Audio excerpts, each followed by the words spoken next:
Hello and welcome. This is Grant Hughes of Grant Hughes Investigates on YouTube. This channel evaluates all aspects of true crime. As you are aware, videos and live streams in this genre often discuss elements of crime that may be disturbing to some viewers. If necessary, take the precautions needed to avoid these feelings. Factual information related to cases is the key to fostering rational true crime discussions. Fortunately, you will find that here. Please hit the like button only once, share the video, and subscribe if you like my content. Thank you very much for watching.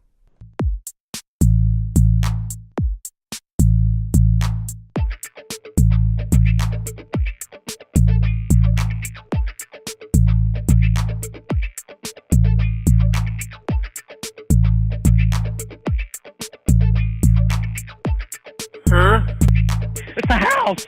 There's mosquitoes the size of bald eagles in that dadgum swamp.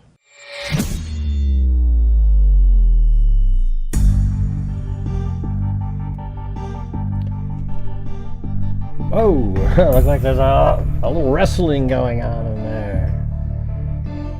With Benny and Clancy.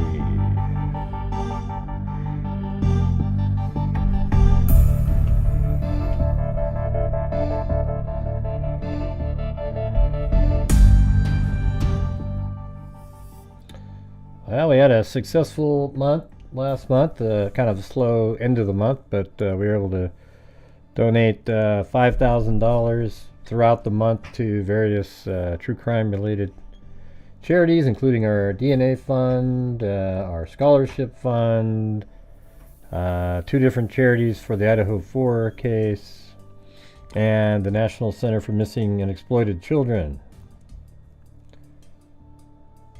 So tonight's the first night of the next month, you guys. So if you're out there, I need your guys' support. Kind of keep on going, moving into this month. I always like seeing Benny play because he's so skittish with humans. You know, just really kind of makes you wonder if somebody did something. Like you try to pick him up and he just you know. I mean, look how happy he is right there with Clancy, though. Now he's getting better, though. He's getting better.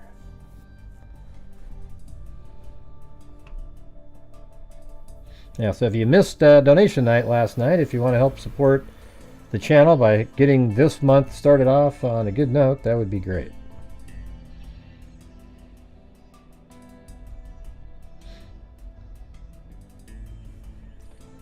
All right.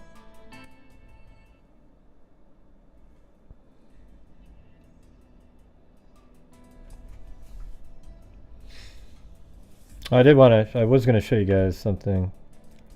You know, like the, okay, so here's the drone that I fly around that you can use the goggles on that I made that ocean video. Look how small this thing is. That's it right there. Right? That's the DJI Mavic Mini 4. That's what it looks like. You know, that's just a protective thing you put on there. There's the camera right there. See that? And so this little tiny drone, but it's amazing, really. I mean, it really high quality video, stable as hell. And then you have the goggles, and then the interesting thing. See this right here? This is the joystick. So when you're flying with the goggles on, all you do is go like this. You kind of bank like this. You can go up, down, and then the trigger right there goes faster, you know. And then there's actually, I think, a reverse. If you go out that direction, push that direction, it goes reverse. But it's crazy. So you're just wearing the goggles and you're just like,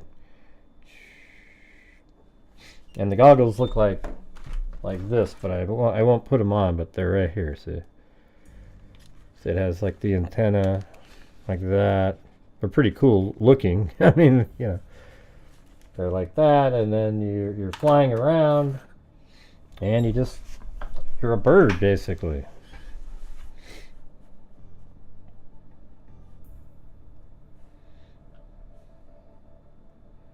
Hey, thanks to Tito for the coffee.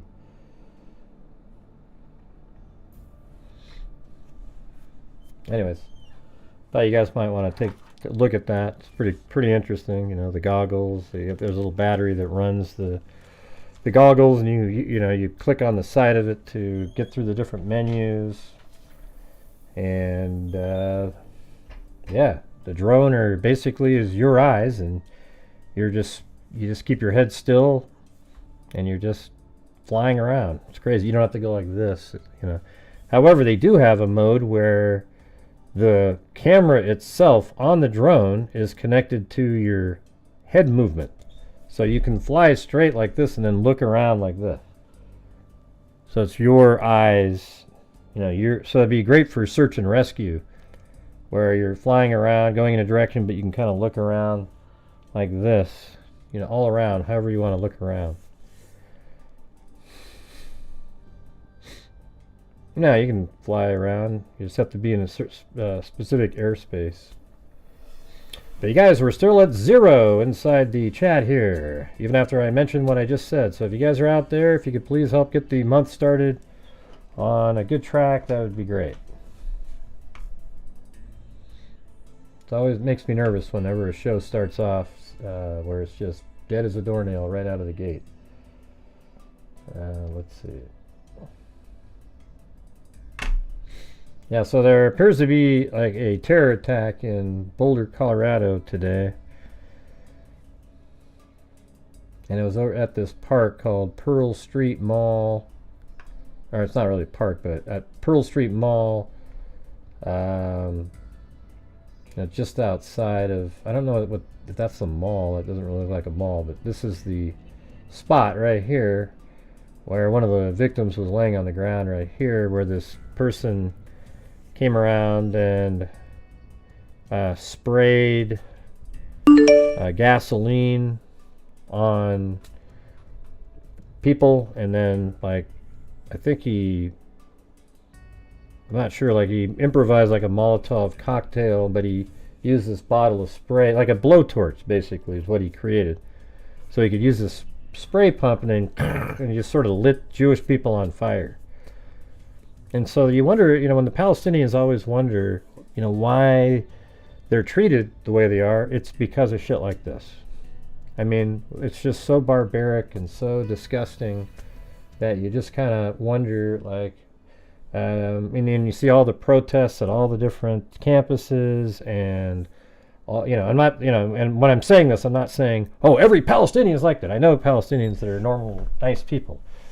But when you have a group of all these people doing these protests at these universities, making it unsafe for Jewish people to go to school, and then you get barbarians like this, it just doesn't help at all. Okay? It's disgusting. And I always think it's weird when you get random people that show up and go, hey, but those Jewish people, shut the hell up, man. You're so stupid. You know, like that whole October 6th event was one of the most disgusting perpetration, you know, of violence in the history of mankind. It was so disgusting that anybody out there that had any positive thoughts or equivocated in some way where you went, well, you know, you gotta think that they, you know, screw it. You're full of crap. Okay? Yeah, October 7th, right. Oh, you're Israeli? Cool. Awesome. Yeah, I think it's one of the most disgusting things I've ever seen in my life. I mean, they kill babies, old people, in the most vile, vicious ways possible. Just, you know. And what do you do about that? So anyways, here's the guy right here. You know. Ah, yeah. Muhammad Solomon. That's his name. All right. And he's walking around with this gasoline and putting it on different people. There he is being arrested right there. You know, it's weird because he's in a video. I was thinking, man, that looks just like the guy that he's just walking around doing his thing. Let me see if I can find that. And we're still at 0, everybody. Yeah, he's right there. See, look at him. Hey, You know what's really lame is how little anybody did to go like stop the guy. I mean, shit, grab something, get over there and do it. Can't do it when he's got Molotov cocktails on. No, you could. That's what he's got right here. Is Molotov alcohol.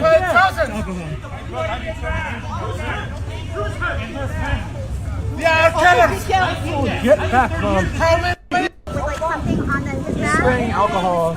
Hey, thanks, Natalie. Alcohol, but what he did was he made it look like he was here. He's making Molotov cocktails.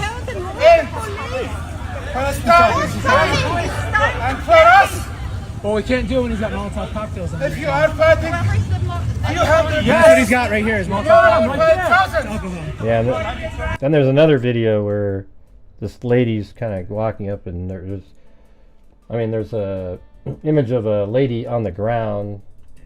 You know, you could tell that she was severely burned. I think there's like 7 victims or something. Here he is being arrested on the ground there.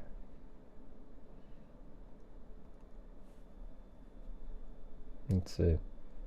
Yeah, there he is again. This is the New York Post. Yeah, there's a video on X you can watch where this guy, he's just walking around, and then, I mean, it's so bizarre because there's this guy over here doing all this crap. And then just feet away, I mean, so he's on this other grass. That means he's standing right there, and this victim's right there. And they're not doing anything. Thanks, Tamran127. Oh yeah, so there's more. Ah, shit. There's more at the end. Yeah, that guy's. This guy goes, "Hey, brother. Yeah, listen, brother. Why the hell are you calling that guy a brother? Stupid." Get back, Mom.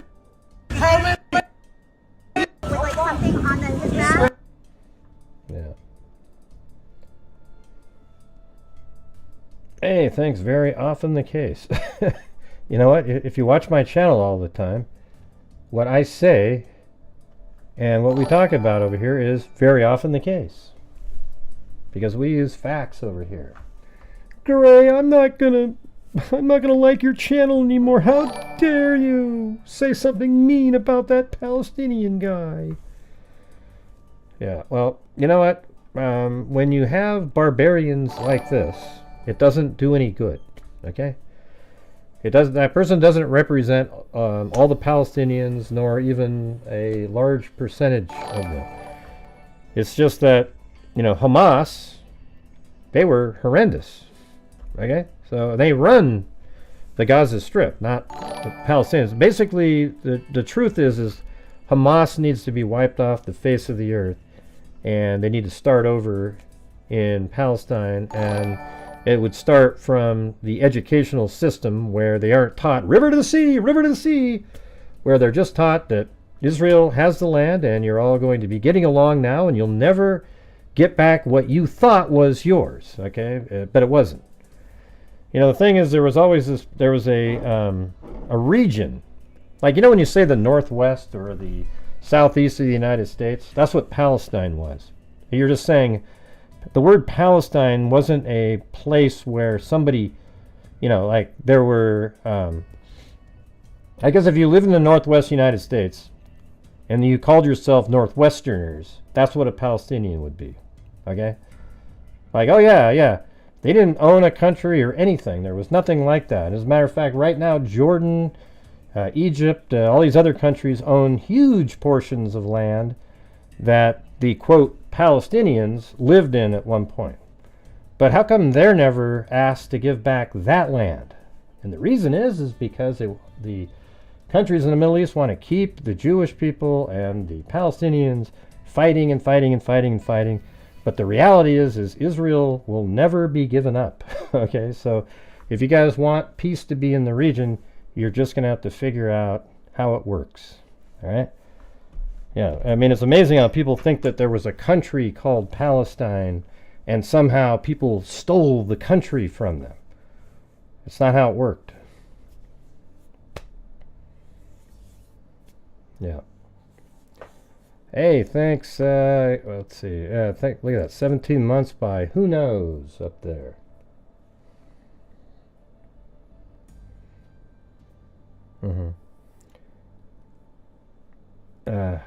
Oh, is that you know they exist idiot in here again? Oh boy.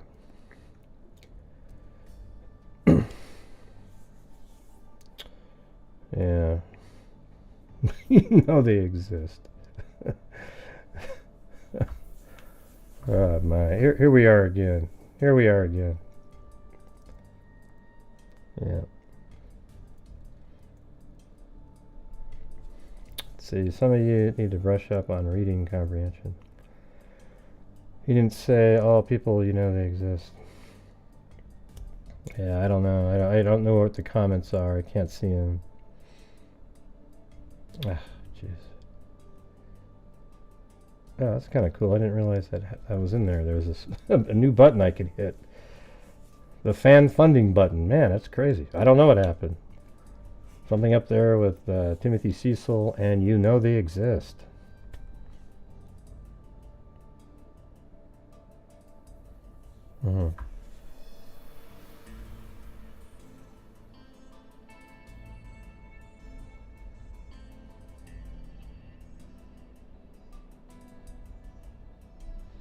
Yeah, and all he said was people, not, and wasn't referring to Palestinians.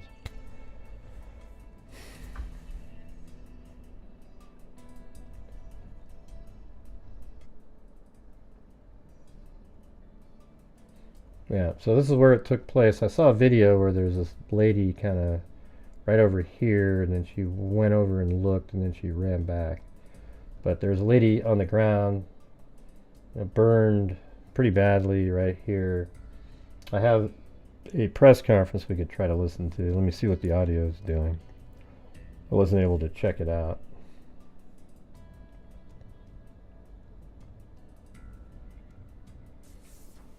The FBI... Okay, that sucks.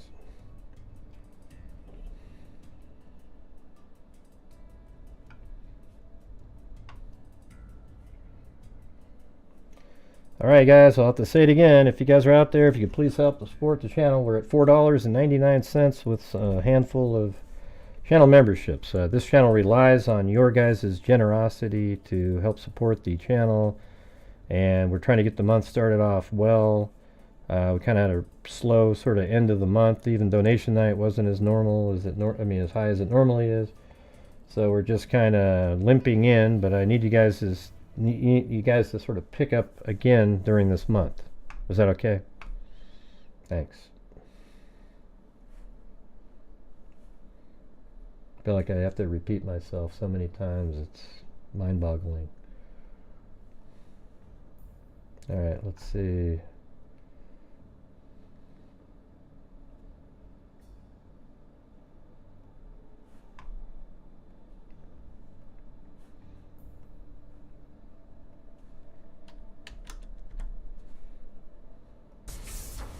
The FBI shares in the sorrow of the Boulder community, especially to those who have family or friends injured in this tragedy. We have surged resources. Hey, thanks, CR. All right. I'll turn it off, this thing off during this thing. Yeah, it's no big deal. And personnel to the scene. Our special agents, our victim specialist and evidence response teams are doing everything they can to assist our law enforcement partners. In the coming days, we will continue to support the victims and help uncover the events leading up to this terrible attack. Know that we stand with you, we grieve with you, and we are here to help for as long as it takes. We're early in the investigation, but some details have emerged. I'm able to confirm there are 6 victims, ages 67 to 88. All of them have been transported to local hospitals. This attack happened at a regularly scheduled weekly peaceful event. Witnesses are reporting that the subject used a makeshift flamethrower and threw an incendiary device into the crowd. The suspect was heard to yell "Free Palestine" during the attack. The subject has been identified as Mohammed Sabri Solomon, and he's 45 years old. The FBI is processing the crime scene and the subject vehicle and interviewing key witnesses. We're assisting Boulder Police in providing technical, analytic, and additional forensic resources. As a result of these preliminary facts, it is clear that this is a targeted act of violence, and the FBI is investigating this as an act of terrorism. Sadly, attacks like this are becoming too common across the country. This is an example of how perpetrators of violence continue to threaten communities across our nation. It's our job. By the way, I always conflate like the 6th and 7th because of January 6th, and then I say October 6th, but I mean October 7th. The FBI, the Boulder Police, and our law enforcement and community partners to bring these criminals to justice and keep our communities safe. We're asking for the public's help as we continue to investigate this horrific act of violence. I'll direct anyone that has phone calls, that wants to make phone calls to 1-800-CALL-FBI. And if you have digital evidence, whether that is video or social media posts or anything that can help the investigators, please send that to fbi.gov/Boulder Attack, BOULDER-ATTACK.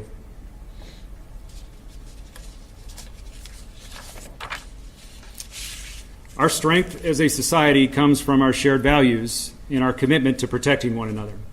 Any attempt to protect, any attempt to divide us through fear or harm has no place in Boulder, in Colorado, or anywhere in our nation. We stand in full solidarity with those targeted, and we will continue to ensure that justice is pursued swiftly, that support is provided to victims and their communities, and preventative action is taken to protect everyone's safety. And I'll turn it over to Boulder Police Chief Redford. Thank you, Special Agent in Charge. As was mentioned, my name is Stephen Redfern. I serve as the police chief here in Boulder. I want to thank, first and foremost, the FBI for their swift response today and our partnerships which preceded this attack today. We are very grateful for their assistance and will be working hand in hand moving forward. I want to give first an update on the scene. As many of you are aware, we have several blocks closed off in downtown Boulder surrounding the courthouse. We are still clearing that area for devices. We have multiple teams of K9 and our bomb squad and hazmat teams in that area. I cannot at this point give you an estimated time for opening of that area downtown. Yeah, it seems like Colorado, Idaho, and Florida have big problems. We're hopeful it will be this evening. We asked at least the public ones that you hear about. Portland's a pile of crap itself. So. We understand that people's vehicles are in that area that's closed and they'd like to get them. Please follow the Boulder Police Twitter account or other social media as well. We will report on that when we open that area. We want to be reasonably sure as best as we can before we open the area and let people go back there to businesses to get their vehicles, that it is as safe as possible. The courthouse, I will announce, the courthouse will be closed tomorrow. There is business in that courthouse through the Boulder County. It will be closed tomorrow as we continue this investigation. Just a couple of mentions. We know there's other events, including things going on this evening in town and in the coming week, and we are ensuring that we have resources there at those events to ensure that people are able to go about their business safely in light of this attack. But as always, we urge people to call 911, call us if they see suspicious behavior, if they see someone that's acting in a manner that appears to be suspicious. We would like to receive that call, go out and verify whether somebody's behavior is malicious or not.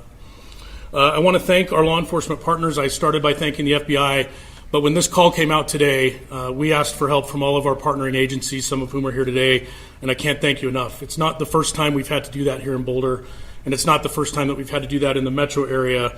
And the Special Agent in Charge referenced partnerships. When we put out the call today, we had a lot of help, both locally and from the region, and I really can't thank our partners enough. Also, I would be remiss if I didn't mention the first responders today. When this call came out today, our officers rushed as quickly as they could somewhere close to the area, and they immediately ran into a chaotic situation where a man was throwing Molotov cocktails and using other devices to hurt people. Our officers, as they're trained, immediately interacted with the suspect, took him into custody, and then began rendering aid to those victims, and I'm very proud of our response today. I'm very proud of our partners as well, with the fire department and well as American Medical Response. Before we take some questions, I just want to say that Boulder is not immune to tragedy, sadly, and I know a lot of people are scared right now. A lot of people are upset and questioning how this happened and why. All I know is Boulder has recovered before from acts of violence, and we will again recover. I urge the community in this time to come together. Now is not the time to be divisive, and we will continue to ensure community safety along with all of our partners. To echo the special agent in charge comments, our hearts go out to everyone affected today. Here and in Colorado, we understand that this has a ripple effect in many communities, and we are continuing to stand with and support the victims affected today by this attack. With that, I think we'll turn it back over to our public information officers.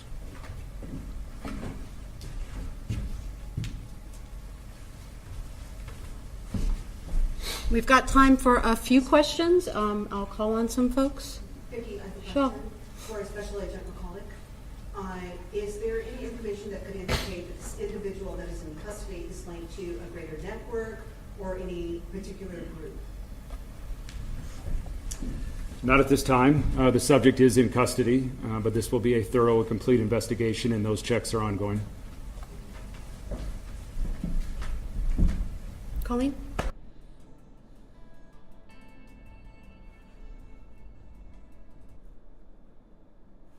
You make it louder.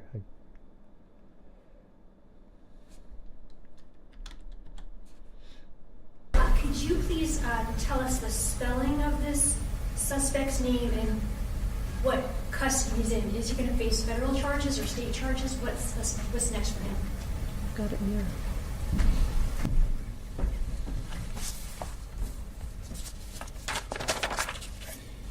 His name is spelled Mohammed, M-O-H-A-M-E-D,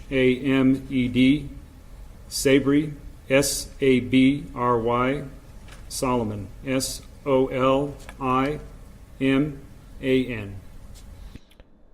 Oh, is that it? All right. And we are early in the investigative process. Both teams are working side by side collaboratively, and we'll see where the investigation goes. I couldn't find him on Ben Verified. Yeah, KOA. He's 45 years old. Chief, any update on victims' conditions, how they're doing? Yes, and I'm not sure if we stated prior, but it's been reported to us that the victim's age ranged from about 67 to 88, I believe we mentioned. We know that 4 of those victims were taken to Boulder Community Hospital and remain there or have been released. I don't know the status of that. 2 additional victims were airlifted to the Denver metro area, I believe to Aurora Hospital burn unit. At this time, all 6 victims are still being treated. And again, our thoughts are heavily focused on their recovery right now. Anything on the conditions of them? So the question was about the condition of the victims. The last update I had is that at least one victim was very seriously injured, probably safe to say critical condition, and then other victims received more minor injuries. I think there's a wide range, but I'm not. We haven't talked to doctors yet and gotten an actual rundown of specific injuries.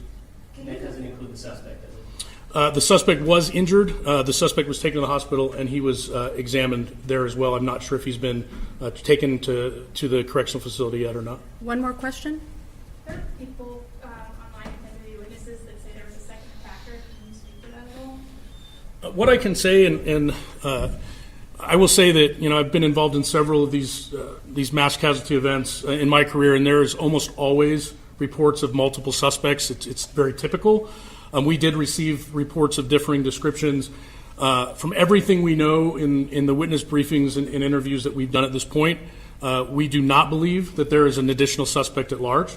We're not going to say that with absolute certainty because we're still conducting a lot of interviews. But we believe that the initial report of 2 suspects, we have not been able to confirm that, and we're fairly confident we have the lone suspect in custody. All right, so we also had a question about the prosecution. Boulder District Attorney Michael Doherty is present and can elaborate a little bit on that. I'll turn the mic over to him at this time.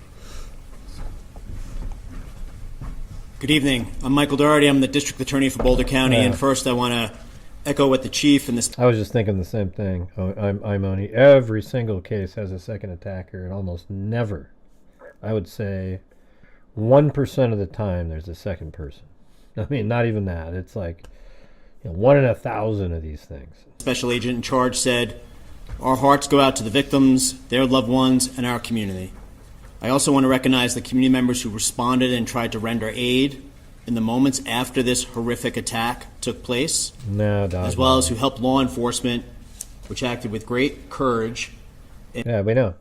Sharon, you said that earlier. In apprehending the suspect who is now in custody. I will emphasize that we're in the very early stages here, but the response by federal, state, and local officials is underway, and I greatly appreciate the work of the Federal Bureau of Investigation. There are many agents. We have the Colorado State Patrol here, Boulder County Sheriff's Office, and of course, the Boulder Police Department.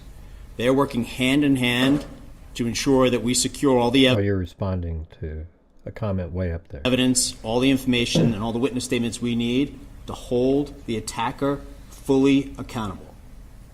That is my promise, to hold the attacker fully accountable. The U.S. Attorney's Office and my office have a strong working relationship. We've worked on cases in the past. And as you know, when it's a mass attack, whether it be King Super... I don't know, Mike. I think they've done as good as they can do without killing everybody. They've rescued a lot of people. Club Q, Planned Parenthood, the list goes on, and unfortunately and tragically, that list is too long for the state of Colorado. But from those experiences, we have forged really strong working relationships and ensuring that we do everything possible, everything we can do and need to do. And I'm sure they've been held back by, like, Trump's probably saying, hey, I can work a deal. I can work a deal. Don't do anything. Just like with Iran, Israel should be blowing up all of their nuclear sites, but they're holding off because maybe a deal will get made. To secure justice for the victims, their family members, and the Boulder community, as well as the state of Colorado. So we're in close communication with the U.S. Attorney's Office. Yeah, and by the way, we all have Fauci to blame for creating a genocidal disease that made people go even crazier than they already were. I don't know about it. I mean, I agree that maybe he was part of the Wuhan lab and the gain of function research shit, but it didn't make people crazy or anything like that. That's just all killed a lot of people. As a matter of fact, I think we should wipe out our debt with China just by purely saying you killed 1 million of our citizens. Okay, we'll start over from now, but we're back at zero. Something like that. And by the way, you guys, we're having another massive lull on here, so if you guys can please help support the channel. It's the only way to keep moving forward is if people are supporting the channel on a nightly basis and throughout a show. If we have these massive times, we don't recover from it. So we got to get the month started off well. We didn't have a good donation night. We did well for the month, but the last 4 days of the month weren't very good. So I need you guys' support to, keep the ball rolling. All right, we've got a couple hundred people in here. A lot of you didn't help support the channel on donation night, so maybe tonight would be a good night to catch up on that. Thank you.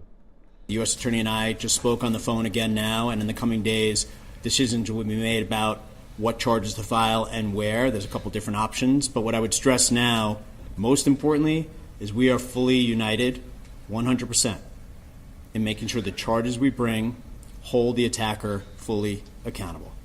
Thank you very much. Yeah, I mean, if you want to say that maybe people got a little stir crazy and people didn't go to schools, etc., yeah, but there's no mental, a disease that created this mental craziness of people. That didn't happen.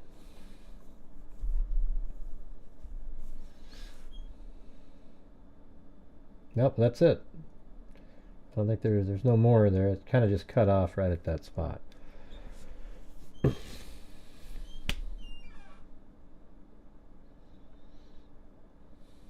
Yeah, the Middle East is a hellhole, really. It's just a shitty. I would say the one shining spot, the one shiny bright spot.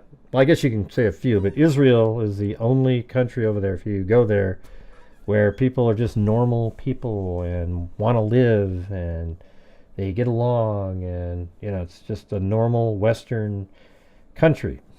All right, and then you have other places that are generally peaceful, like the United Arab Emirates, again, it's not like known as a violent place.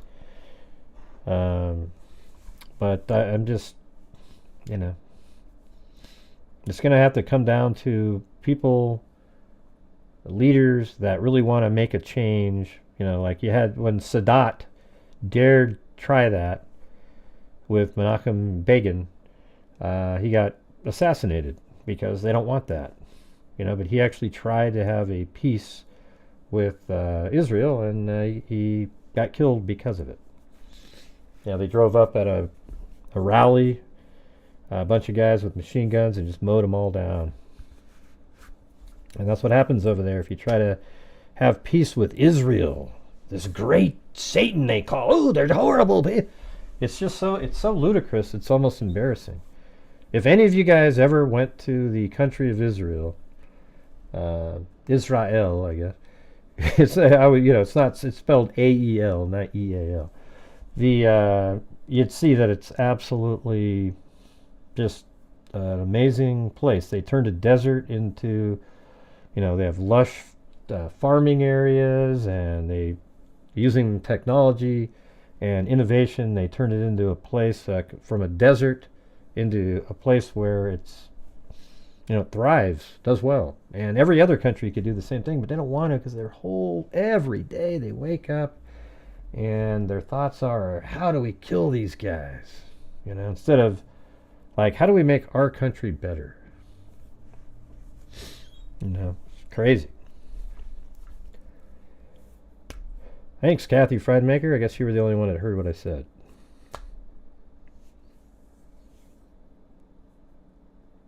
I don't know if it's that dangerous in Israel right now.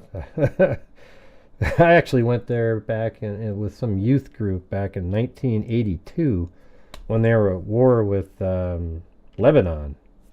And it was safe then. It's a safe place to be. Another October 7th is not going to happen. Okay, there's no way in hell that's happening anytime soon.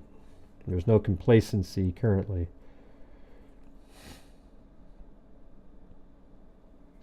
Now, why is that, Plato?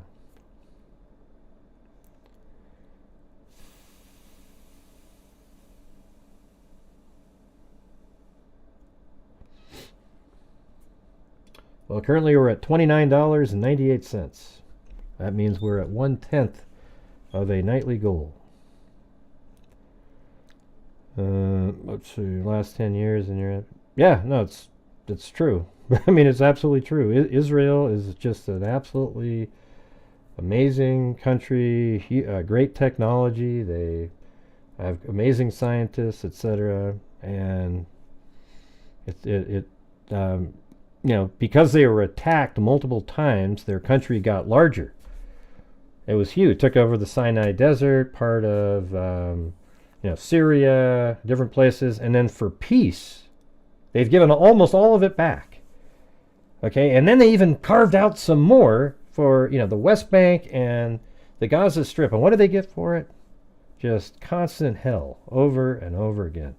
They should have just kept what they had and never negotiated anything back and just kept it, because they won that land in wars perpetrated against them, not the other way around. And I don't know why the hell they ever did that. It's just... anyways, hey, welcome. Carrie Jacobs and Lexi Staff from AU.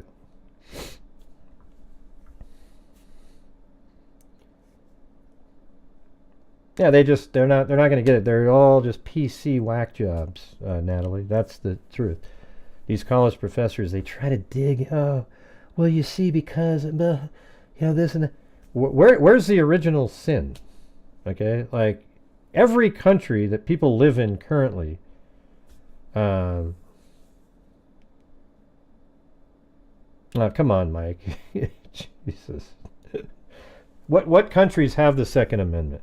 And almost every single Israeli citizen has to fight in the military over there. Is that unacceptable for you too, Mike? Every single citizen has to fight in the military, and they all know how to use guns, and I'm sure they all own guns at their homes. Maybe they don't have what you call the Second Amendment, but what countries do? Yeah, as a matter of fact, when you're in Israel and you're walking down the street, there are always soldiers with M16s, Uzis, whatever you call them, walking around. At least that's how it was in '82, but they're just part of the community. And they're just, you can pick them up hitchhiking, etc. Nobody cares. Yeah, you ever see all those videos, Natalie, out there? A pretty good military. Their military is one of the best in the world. Yeah, their pilots, their Air Force pilots are top. You know, they're right as good as ours, easily. Yeah, their military is incredible. Really creative stuff. I don't know if you guys ever heard about the the victory at Entebbe. You ever heard of that? I think it was Idi Amin. Let's see. Like he was the country. I think it was Angola, if I remember right. But there was this hijacked plane that landed. It had, Jewish people and non-Jewish people. And then when the plane landed, they let all the non-Jewish people leave, and then they had held hostage all of the Jewish people. And I think they were Israeli, actually. But they were all held hostage at the Angola airport.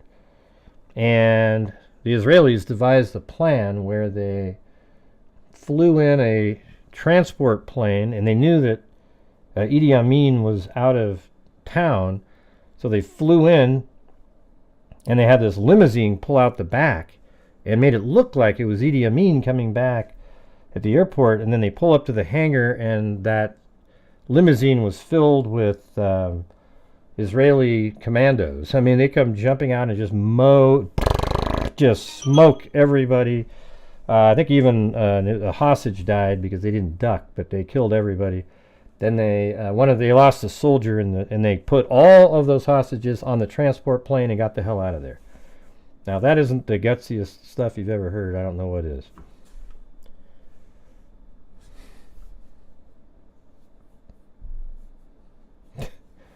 Come on, Mike. I mean, they got there when they could get there. Nobody was aware. What's wrong with you, man? You seem like you're really like anti-Israel, like you're just so hateful. Every comment, something negative. That was Uganda? Okay. I'm just trying to throw out. I didn't remember what it was. Which one did I say it was? Let's see, the Israeli defense. That's why I said I didn't remember if that was right. I think I said Angola. And there's a movie you can watch about that. It's pretty crazy that they try stuff like that. But is there a reason why we're having another one of those slow nights again in here? Absolutely getting... we got to be moving quicker to be able to get to that goal by the end of the night.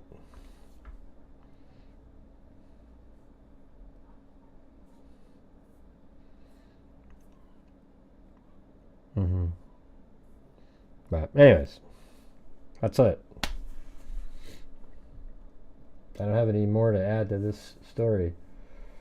Just another barbarian out there trying to kill Jewish people. Seems to be sort of a problem that seems to be picking up for some unknown reason. Nobody really knows why. Hey, Mike. They got there when they could get there. It was on the outskirts. When they heard about it, they came and tried to help. I'm not sure what you're talking about. You seem kind of confused. Not sure why.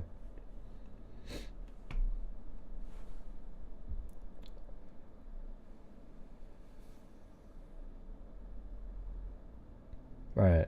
And how about the thing that they did with the pagers? Oh man, that was the most incredible thing you've ever heard of. I mean, there was like a 60 minutes on that thing. You guys should go watch.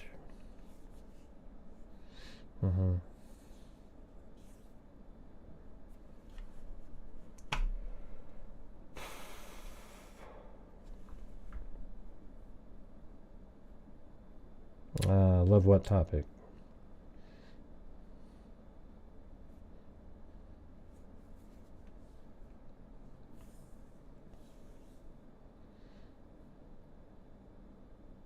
Huh? I don't know. We have a horrible governor in California. Yeah. Yeah, the pagers, that was pretty amazing. I mean, just incredible how it was a long game, you know, they found the buyer of the pagers, and then they sort of, I think they purchased the company. I don't remember exactly, but but everybody stayed in place, so it seemed like it was the original pager company, but then they took each pager, put like an explosive device, and that could be all set off at the same time. And it was they were built to only take out the person wearing it. That was unbelievable. I mean, who even thinks of that? That's just like so clever.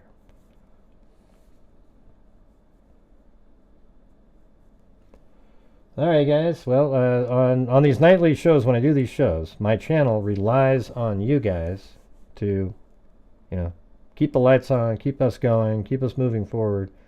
It relies on you guys solely for the income. There is no ad revenue on these shows, so if you like these shows, you know, consider it like we're over at Starbucks and somebody made you a coffee. That's the only way to get the, you know, do these shows. Alright? I can't afford to do the shows if they're not being supported. So if you're out there and you have the ability to, that would be great. Thank you.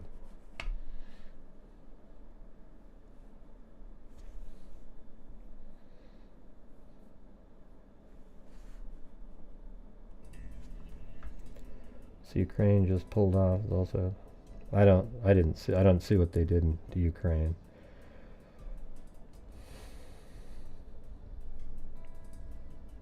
Yeah, that doesn't. I'm not really interested in the Ukraine.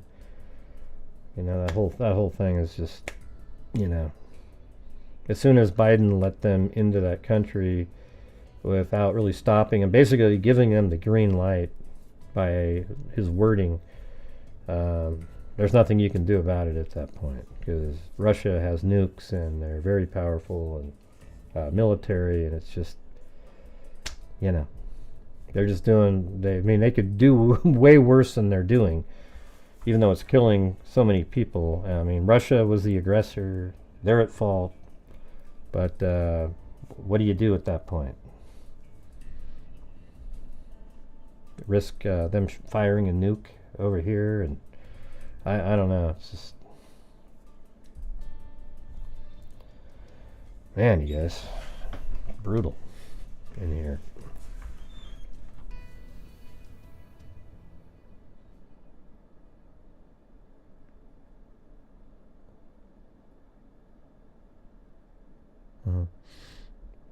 Yeah, well, it's not a really touchy subject for me. The Russians are absolutely, you know, the Russian government is at fault for just trying to take over the Ukraine, trying to reestablish their old Soviet Union over time, right? But once it happened and they were allowed to go in there, then it's like, well, what do you do now?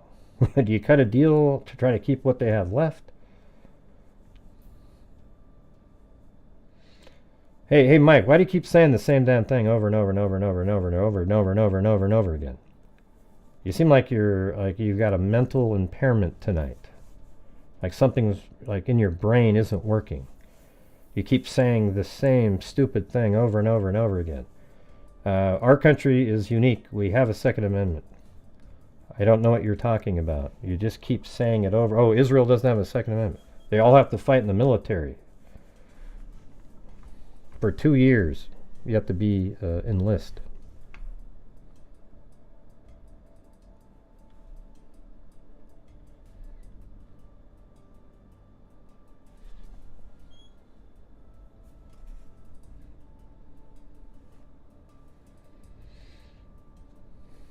Finally, thanks, Becky K. Somebody thought, wow, man, I like Ray's show. Let's help him get this month started off. Thank you.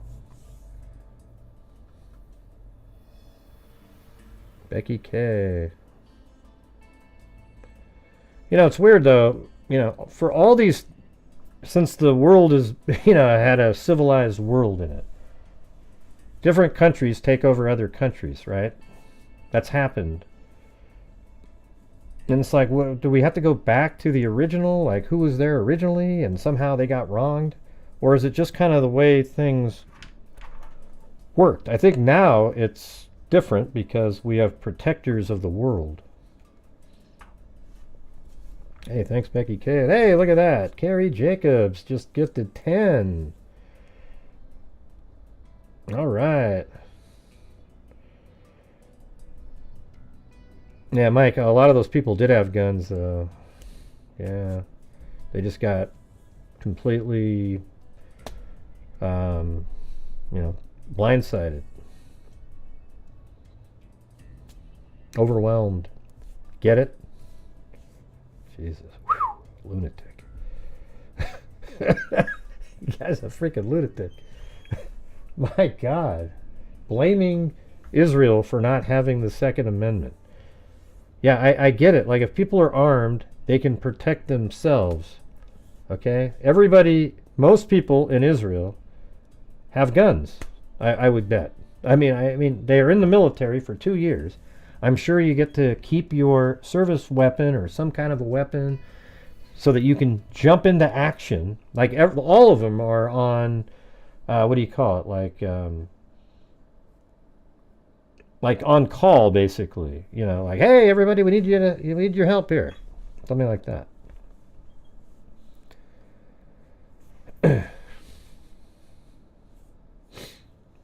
Yeah, I mean, October 7th was, especially at that, I guess apparently to Mike, everybody at that dancing event should have had guns on them. You know, that big party that they had, the festival where Hamas pulled up and kidnapped a bunch of those people and killed way more just sitting there. They should have all been dancing with Uzis on their waist. Yeah, that makes a lot of sense. Whew. We don't even do that here, Mike.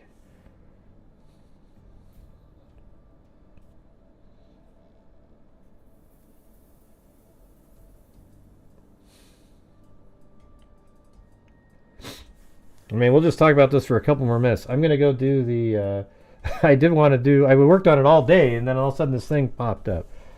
But I'm trying to figure out, I want to make a video like on the top 10, you know, like things in the Koberger case that nail it. And then I'm going to make a video that goes through them all.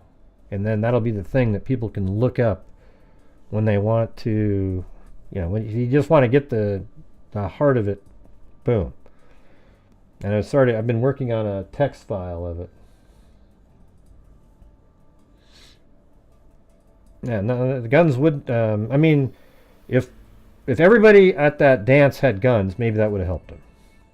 You know, at the peaceful festival, if everybody had guns, maybe that would have helped them. But why would they, you know?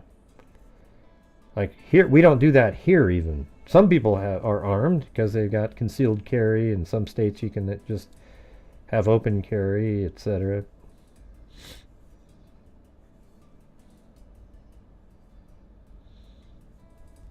Yeah, they just came in and nobody knew what the hell was going on. I mean, it was amazing. They had no idea. And it was actually a pretty, you know, if you went militarily, it was a pretty ingenious sort of little moment that they had, that they were able to discover a vulnerability and practice and learn how to do. Remember, they even did those little plane things with the fans and flew up in the air and then over. And the where they sucked, though, is they just killed innocent people. See, the thing is that while it was sort of like, wow, that was cool, if they had just attacked Israeli soldiers, I think there would be a different perception of people. I mean, I think most people would just go, damn, that was very brazen and bold.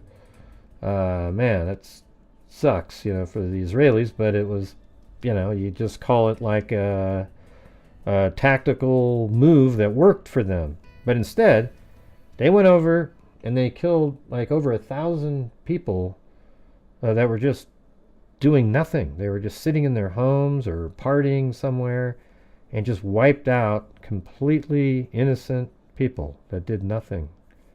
And that's where you just go, yeah, that's a whole different game there. That's something you can't support. And yet there's nut jobs out there that actually support stuff like that. It's weird. Like the guy today who, you know, what's his name? Mohammed Solomon.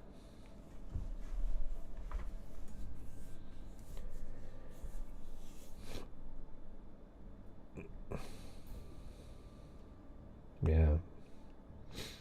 Right, and here's what this is what always happens too. Like people like Hamas and Hezbollah and all these guys, whenever they attack Israel and they know they're going to be attacked back, what they do is they put their missiles inside of hospitals and schools, so that when Israel sees, oh, look, it came from there, and they blow it up, they go, oh, look what you did, you killed all these kids.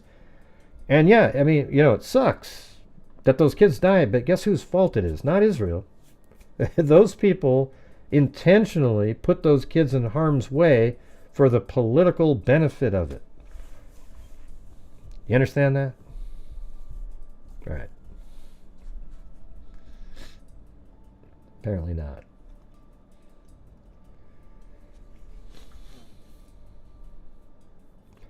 Anyways, I'm going to switch topics now. It's kind of hard.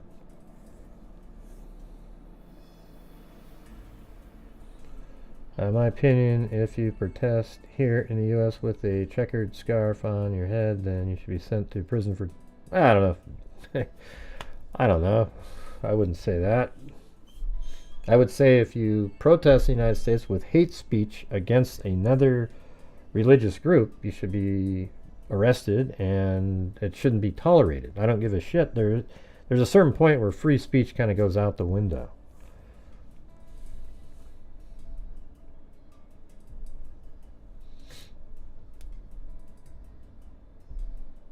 Hey, thanks, Natalie.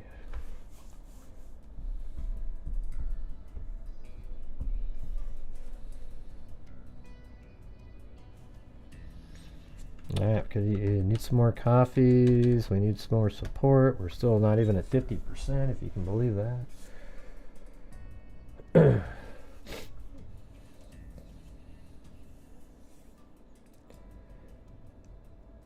Let's see. Now, it doesn't look like anybody's chatting up here other than just Natalie, and like that's about it. Okay. Anyways, I'm going to move on.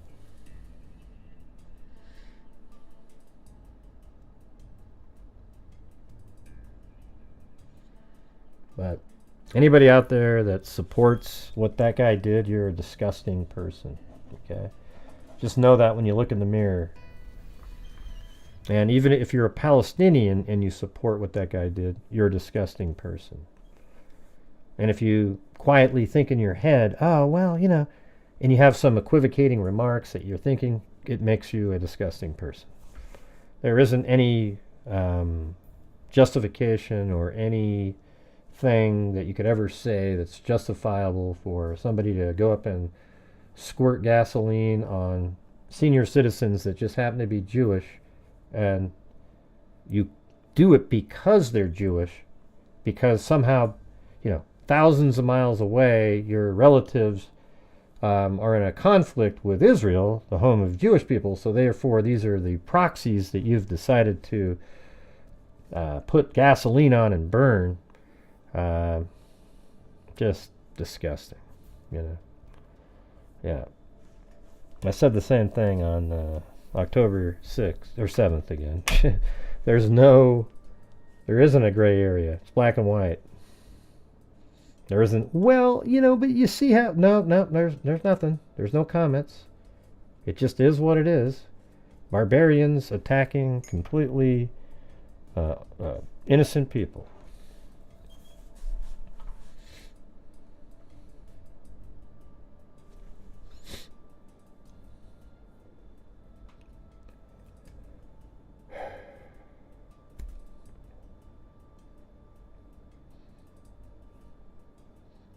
Well, they can't because they don't believe that.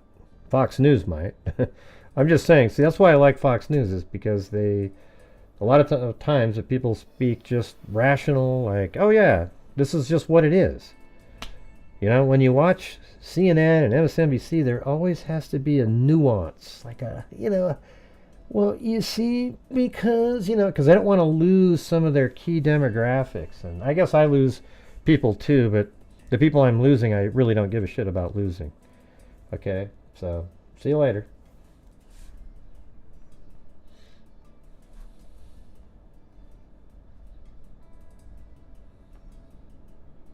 Like I used to have these purge nights where I'd say stuff like, you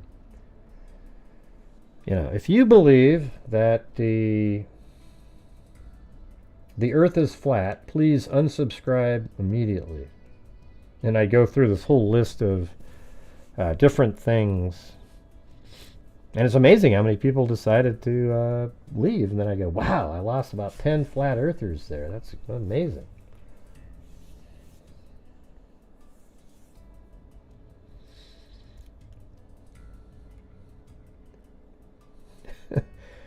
Right. Yeah, I need the support for the channel, like Natalie said. I'm not sure why it's just such a last night, tonight, the night before.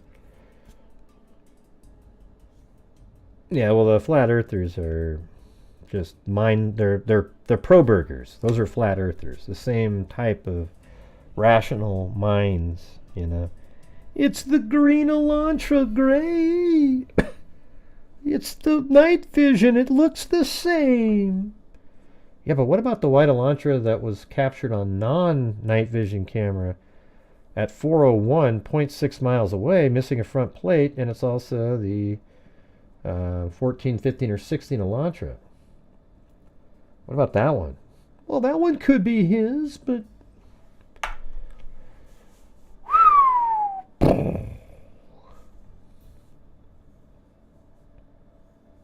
Mm-hmm.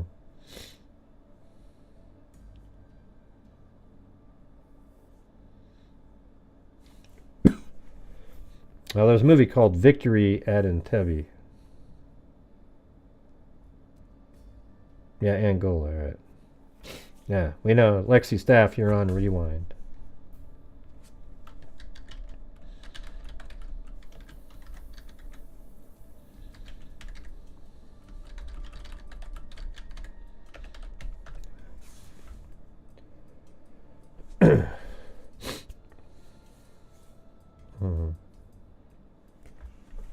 All right, anyways, let's just switch over.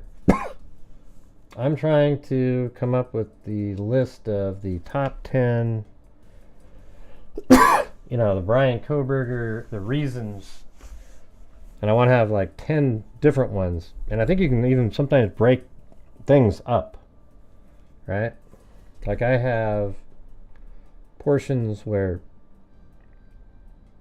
I mean, I don't even know how to number them yet, but I think the number one is the DNA, right? Like that's probably the number one thing.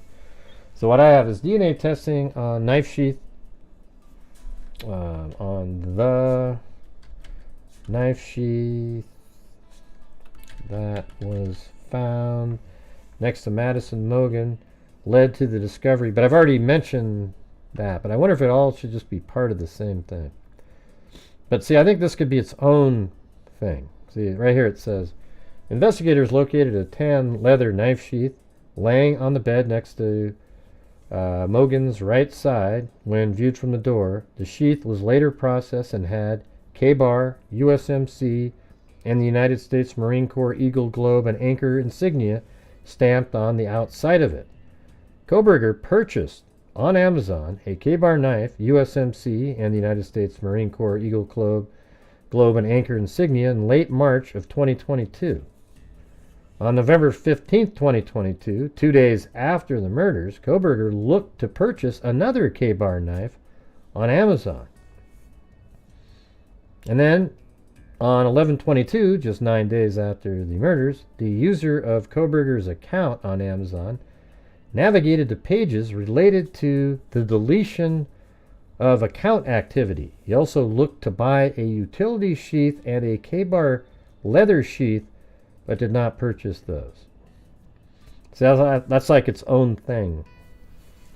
And then later you say, you know, DNA testing, like this whole other point would be DNA testing of the knife sheath that was found next to Madison Mogen led to the discovery of a single source of DNA on the inside of the button snap. The DNA sequence was formatted for the Combined DNA Index System, or CODIS, and no match was indicated. Forensic genetic genealogy was then deployed by Othram Labs and then the FBI. The FBI developed a tip, is what I meant to put there. The FBI developed a tip or lead in the case by identifying the DNA as belonging to Brian Kohberger. Investigators then collected discarded trash from the suspect's family home in Albrightsville, Pennsylvania. Testing the trash led to identifying the statistical match of the father of the suspect. A warrant was then issued for the arrest of Brian Kohberger. A search warrant for Kohberger's DNA was authorized, and a buccal swab of Kohberger's DNA was collected. When the sample DNA was compared to Brian Kohberger's DNA, it was found to be 5.37 octillion times more likely to be Brian Kohberger's DNA than a random sample from another individual. Brian Kohberger's DNA was a statistical match for the DNA found on the knife sheath that was found on the bed of Madison Mogen next to her right side. Okay, that's pretty good. Hello.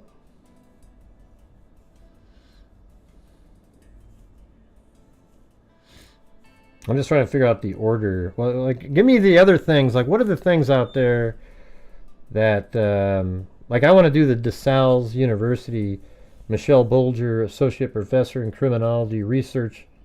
She does research, methods, statistics, and data analysis. She was Kohberger's teacher, said he was a brilliant student, was one of the best students ever. So I think, like, this is circumstantial evidence that he knew of, like, you know, and then that's when he wrote the paper, right? The crime scene scenario final, where it said, you know, keeping people out of the scene minimizes evidence contamination. The theory of transfer states that we bring something with us to the crime scene and take something away. And this is in that paper, thus skewing the crime scene on the from the original state by contamination. Also, he talked about wearing gloves to protect the scene from contamination. This will enable that I avoid leaving my latent fingerprints or DNA. Protective clothing, boot covers, eyewear, fiber-free overalls, face masks, hair nets, gowns, and anything that will prevent me from contaminating the scene with things I bring in with me. So he was absolutely aware of how not to contaminate a crime scene because of his teachings, you know, his schooling over at DeSales. But you guys are having one of those massive lulls again. So if you're out there watching, I need your guys' support to try to reach the goal this, you know, at least the first night of the month. We got to get the month started off well. We're still only like at about 60% currently.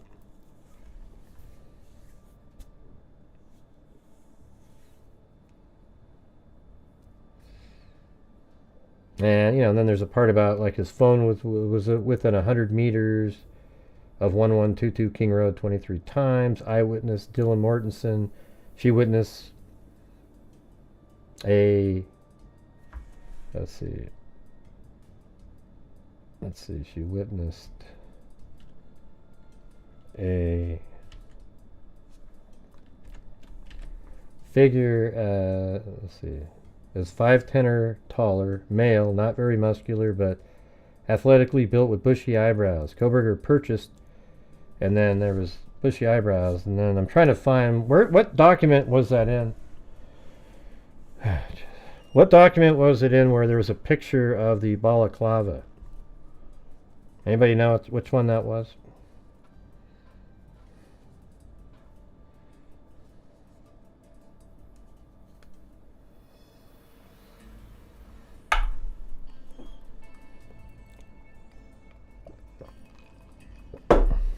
Yeah, that doesn't help me, Natalie. There's millions of ones. I found a whole bunch of ones from March and everything, and I just...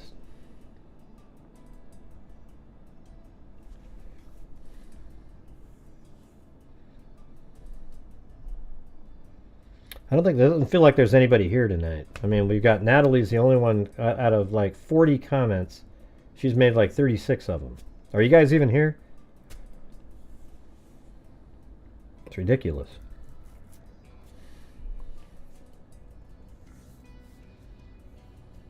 Mm-hmm.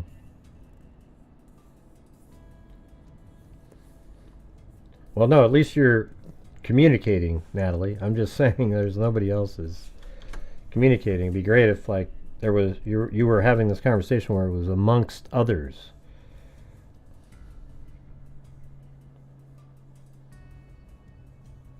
Yeah, I guess not.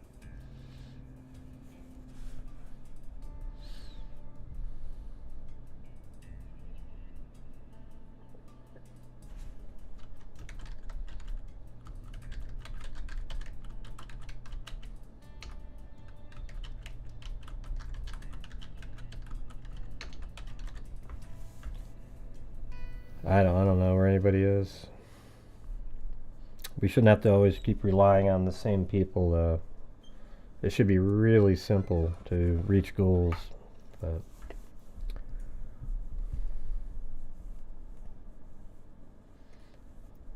I mean, I think a lot of times people wait around for those people to show up, and then, you know, it's like, that's why I always said to myself, on those nights where, you know, Leon Littlejohn and other people are these big supporters, and then when I add up the total from the rest of the people and it's not even close to the goal, that's when I know it's like, man, that's not a good place. You know, what you need is everybody to be sort of helping and moving forward. You know, we got a lot of stuff we're doing, you know.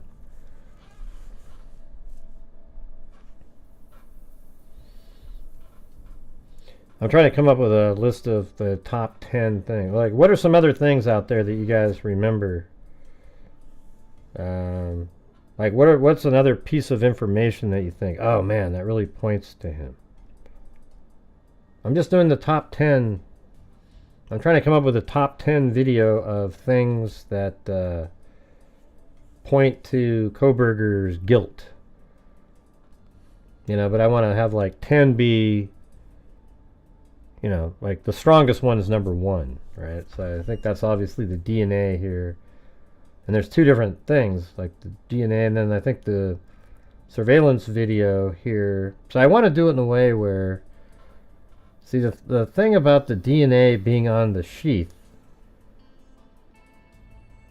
is that it's almost like number 1 would be the Elantra. I mean, it's strange because it's like the DNA on the knife sheath proves that the Elantra missing its front place in the area is also his. See, that's the thing.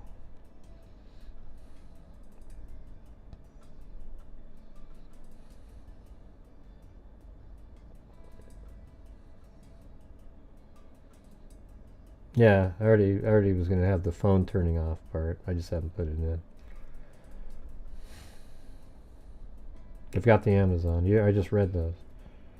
I already said that part. Just give me one. I mean, I you know, like I've already mentioned the plates and all that.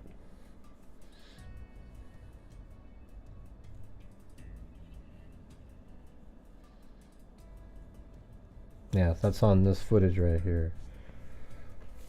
Surveillance video. One of the surveillance videos relied upon by law enforcement was from a camera located at 1125 King Road. Video footage captured at 4:01 a.m. from the camera provided a clear view of the white sedan, which law enforcement believes shared similar class characteristics to a 2014 and 2016 Honda Elantra. And then I guess right there is where I would have put this camera also shows that the white Elantra was missing its front plate, license plate, just like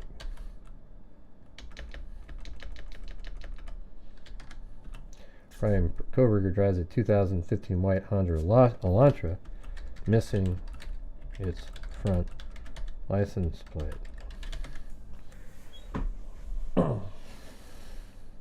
Yeah, I feel better. Just stressed out.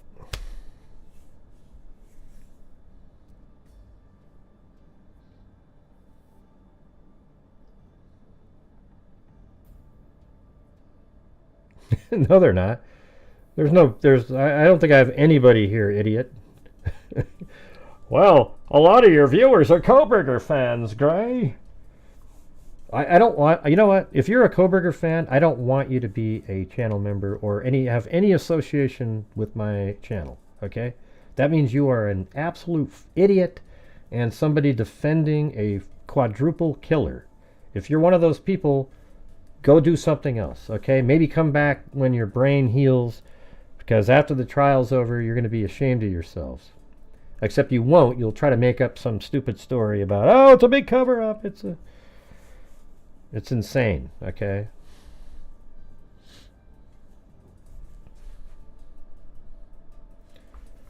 Yeah. It's just a different opinion, Gray. Well, it's opinion based on nothing, and I don't respect that at all. Okay? People that are pro-burgers, they have their opinion based on nothing. They just say something and just because they want to say it.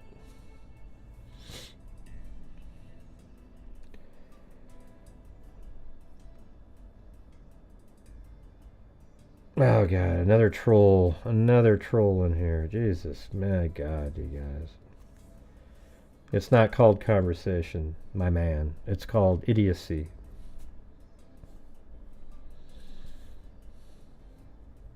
I don't do fake conversations like trying to give credit to the pro-burgers.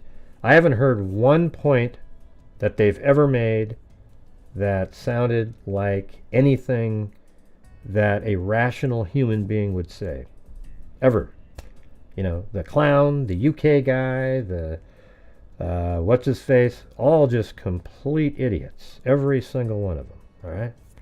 And I don't really know what do you want me to do? Pretend that what they're saying is somehow interesting and enlightening?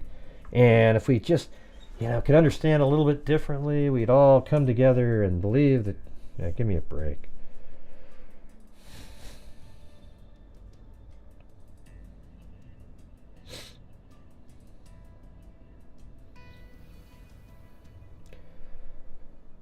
Well, at least she's chatting, Daphne. You haven't said a word until right there where you kind of diss on somebody. You haven't said a damn thing the whole night. Let's see. Yeah, pro-burgers never donate to my channel. And they never have. They're not even from here.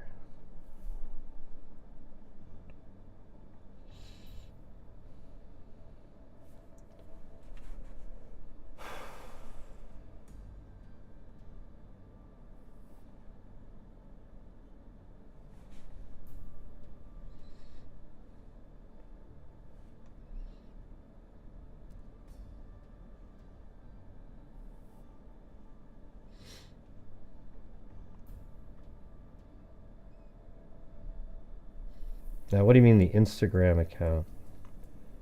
You're not talking about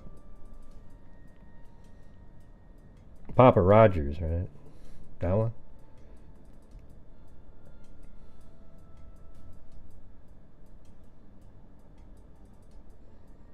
Mm-hmm. No, I wouldn't say most. I would say on social media, most are running around defending Koberger.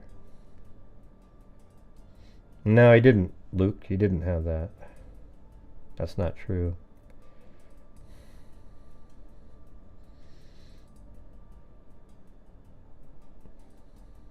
At least that's not in any of the documents that he had pictures of.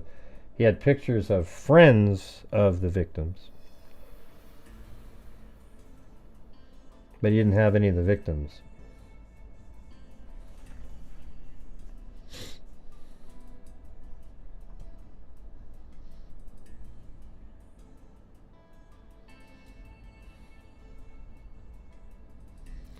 Eyewitness Dylan Martinson. Dylan described the balaclava. Anyway, there was also these interesting articles that I found from way back. From 2023. And one of them, I mean, maybe we could read this one short first, and there's this other one that's quite a bit longer. It's from an article in Idaho. It might be interesting. It's more about like Koberger and his school, things prior. That's something I don't really know a ton about.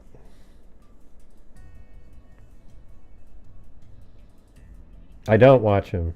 I'd never watch him, Elena. I just know what they used to do a long time ago, and I see that the guy posts like 4 videos a day. It's just insane.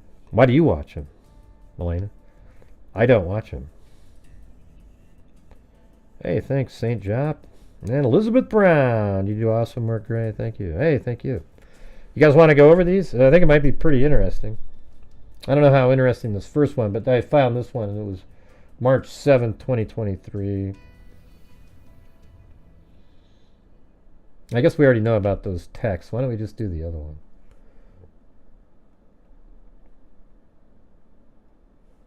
Although it's sort of interesting that the...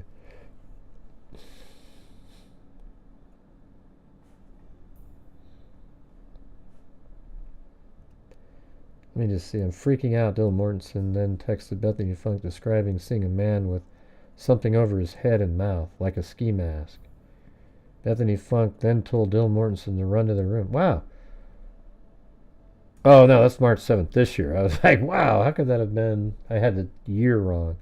All right, we already know all that stuff. Okay. Hey, thanks, Shamo. ShamWow. Remember that? ShamWow. Who the hell bought that? The ShamWow. Come on. Give me a break.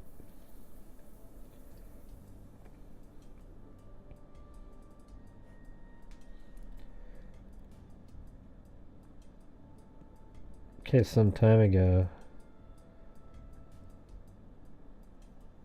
Yeah. Yeah, I'm actually... I've been covering it quite a bit lately because I want to be, when the trial happens, I want people to realize this is a place to be, and because we're going to cover the whole trial, and I have, 3D models and different things. I might even go out there at some point pretty soon. I don't know. Do you guys think it'll be delayed? I think there's a chance. But I'm hoping it's not, because I'm trying to think like, well, why do you need to to delay it? So the defense can go, hey, well, we need reparations, so, you do this, or, to me it's just, you might need to add 2 or 3 extra days for jury selection to find people that maybe didn't watch it, if you're having problems.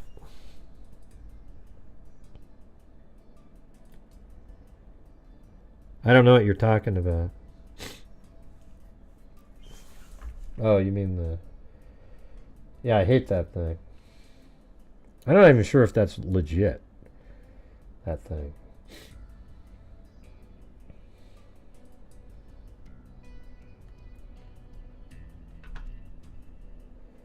Oh, there you go. I think it should be gone now. There it is. It's just so common with murder trials. Well, this judge seems like he was pretty firm when it was going to start. And apparently, they just sent out the juror questionnaires and everything. So, not sure what that means. All right, let's do this. Brian Kohberger's life under the radar, walking in the footsteps of an alleged mass murder. This is on Lehigh Valley. So I think this is in Pennsylvania. Walking in the footsteps of an alleged mass murder.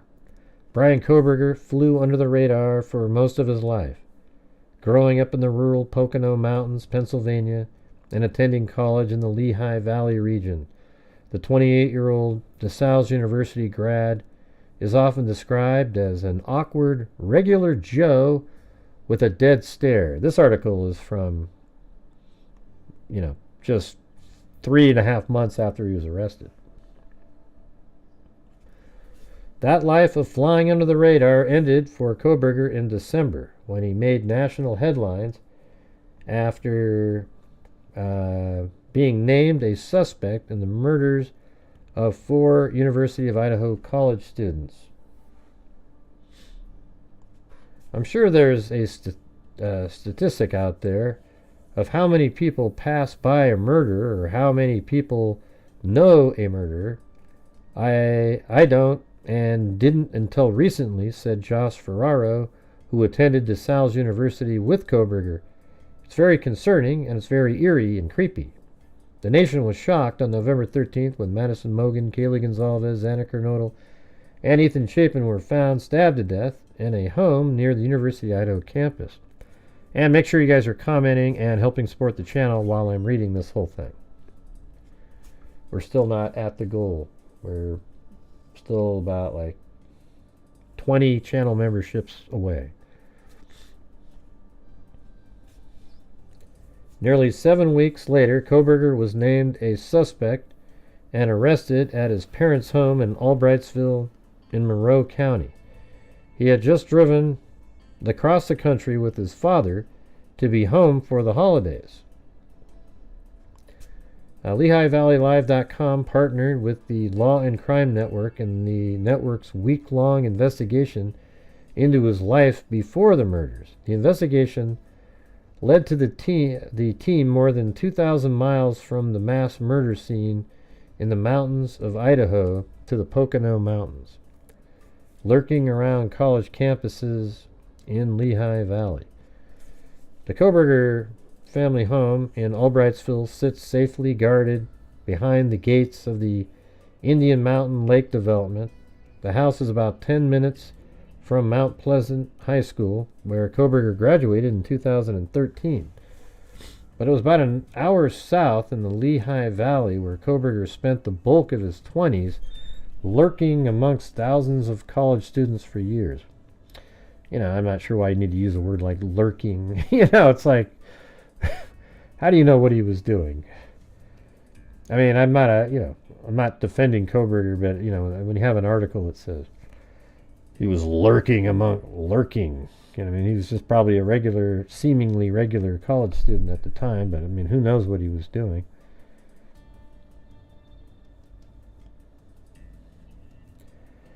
He would have been indistinguishable, well, now you say it, from any other college student who was also lurking, I guess.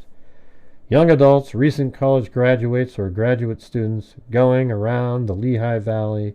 Steve Novak, a reporter for LehighValley.com, told Law and Crime Network. Kohberger spent years in the Lehigh Valley area studying at both Northampton Community College in Bethlehem Township and DeSales University in Upper Saucon Township in his early 20s. While studying at DeSales, Kohberger met Ferraro. Hey, welcome, Kick Rocks. Kick Rocks!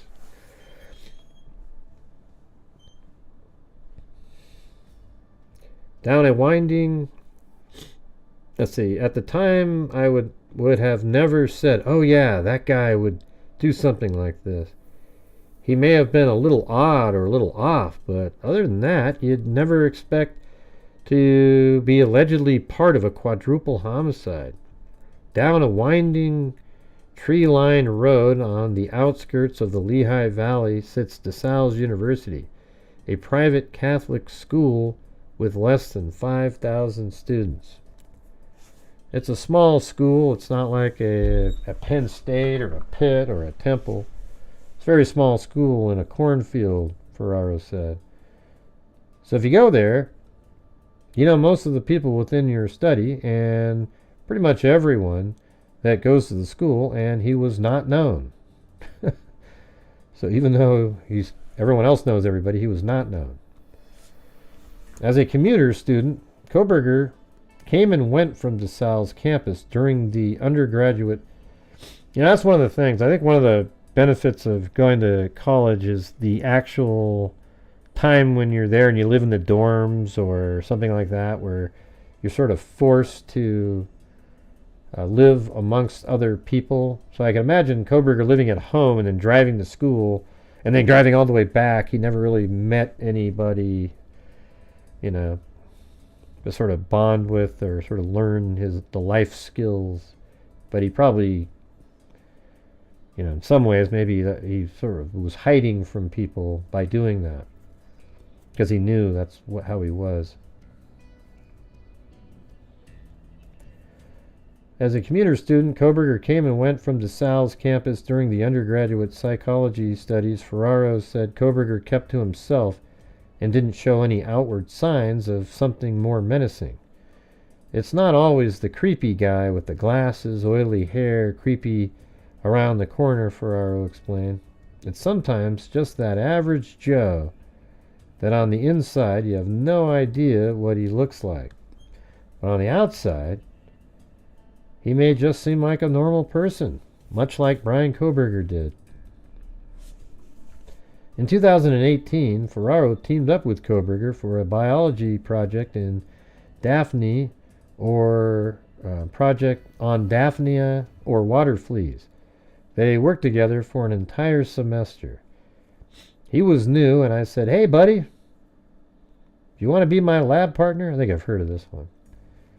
Ferraro recalled, so I took him, and it ended up working out very well. Ferraro, who received an undergraduate criminal justice degree from DeSales, followed news coverage of the University of Idaho murders from the beginning. It came as a surprise when his former... I mean, imagine that if you're watching it from the beginning, and then it turns out your former classmate is the person accused. I mean, that'd be crazy, right? Like, you're just following it from afar like everybody else. And, of course, if you're a criminology student, you're going to be following something like that. It came as a surprise when his former classmate was arrested and charged. After news broke of Koberger's arrest, Ferraro recorded his reaction and posted the video to TikTok. Oh, hell, maybe we can... Is it going to show up? Ah, took it down. Darn it. That sucks.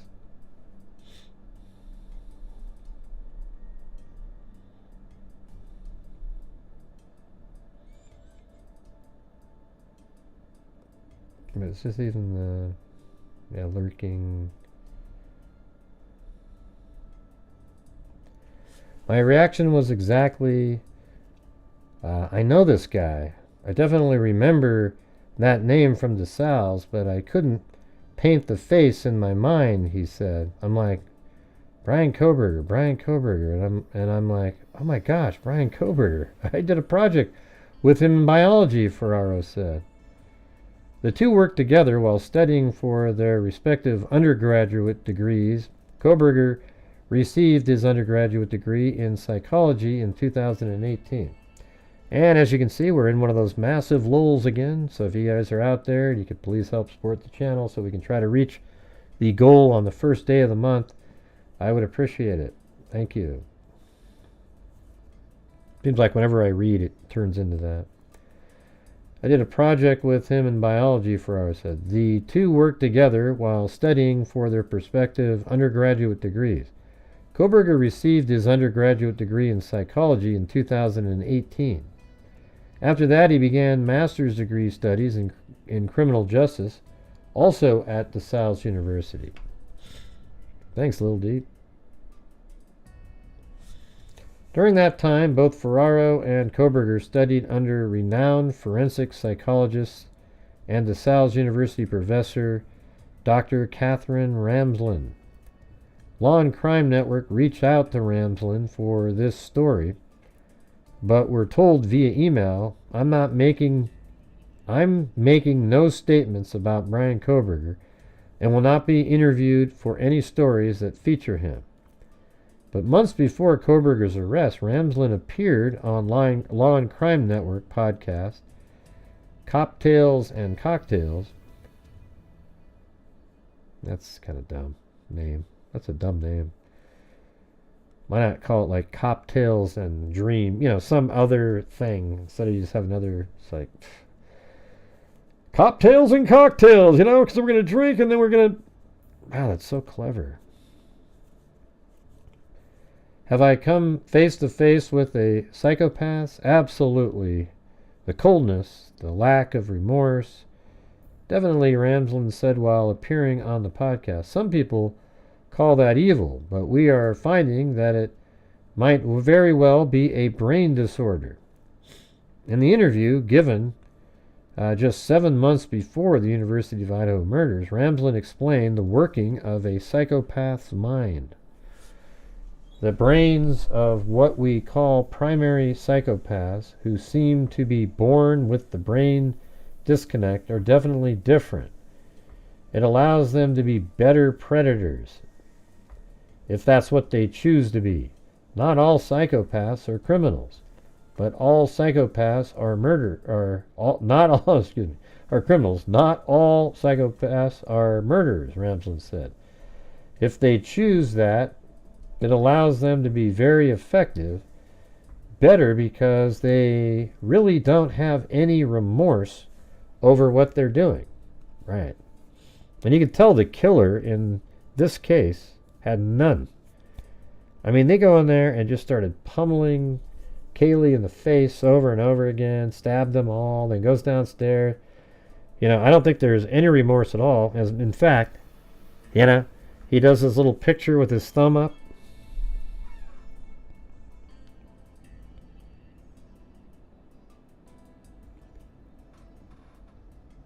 Huh.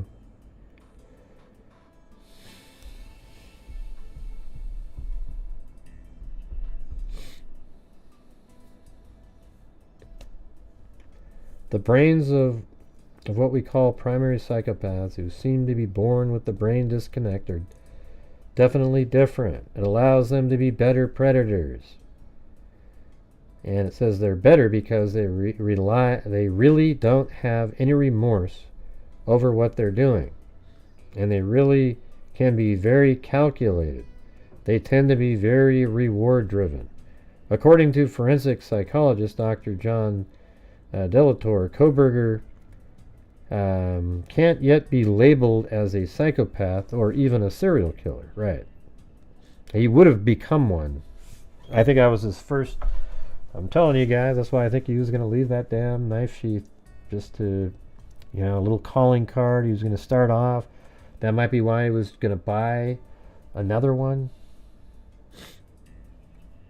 What exactly happened?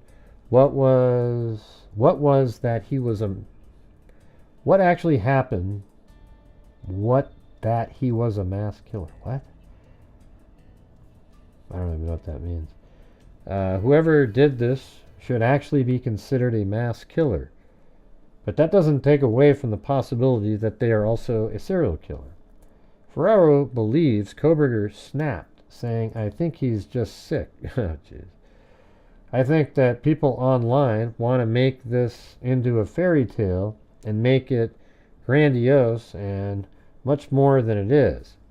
If he had done this, I think he's a sick individual that finally snapped. Yeah, I think that's what you want to tell yourself. But according to De La Torre, that's not likely. No one just snaps.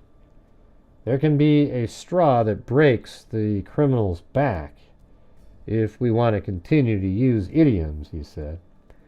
That certainly can happen, but that person has been dealing with distressing emotions for a very long time, has been unsuccessful in coping with them in a healthy way. But De La Torre and Ramsland separately agree on a motive may be hard to pin down. Right. I always think that's the weirdest question that people ask. Well, I mean, I understand that he could do it, but why? You know, what's his motive? I mean, why do you need one? I mean, you don't ever ask it on other people. You know, like other serial killer types. You don't go, well, why did he do it? I mean, because they're killers. That's what they wanted to do. You know, there's a neat little answer that we get, you know, and that's what makes these killers unique and interesting to me.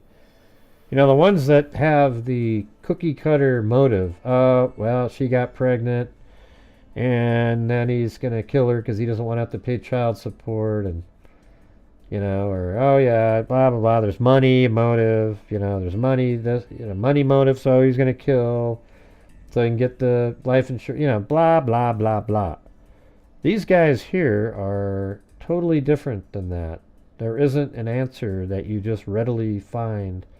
I mean, I'm sure there is a reason why he, you know, that day, you know, whatever it was, like, you know, I don't know. I mean, whatever made him what he is, there's a reason, technically, somewhere. But why he chose, you know, Madison Mogan, who knows? You know, she probably just fit the ideal look that he had in his mind of what he thinks he deserves, that he should get as, like, we've covered Elliot Rodger in here many times. And Elliot Rodger always felt like he deserved to have a specific type of girl, and he was really angry at all the other men and the women for choosing somebody like the guy they're with over him. And then he was mad at the men for having the ability to get women like he wants. So he hates everybody. And I think that's exactly what Kohberger, that's what he was like. And then when you say, well, why did he do it? I mean, how do you explain Elliot Rodger? You know? He's like an incel nut job. I mean, we don't know why, you know, you can't give an actual reason why he did something. Thanks, Richard Watts. All right, I'm going to try my public service announcement again. We are still only at like 80%, not even that, of the goal. So I need your guys' support. So on the first night of the month, we can try to reach the goal. I was hoping to have a really good night moving into the month. We had donation night last night. You know, the month went well, but the last 3 days kind of slowed down a little bit there. So if you're out there and maybe you weren't here yesterday, maybe you can help support the channel tonight. Okay, my channel relies completely on you guys during the live stream, so if you feel like you get a value or it's interesting, I would appreciate the support. All right, so snap to it. Come on. Did you hear Gray? He said snap to it. Oh, Jesus.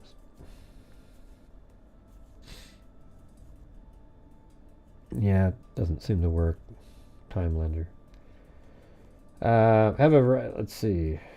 What De La Torre and Ramsland separately agree on. Yeah, there's a whole bunch of... De La Torre told Law and Crime Network because rejection is such a touchy subject for him, it is certainly possible that a build-up over time, build-up of rejection, yeah, that's kind of what I was just saying, could have led to engaging in this kind of behavior.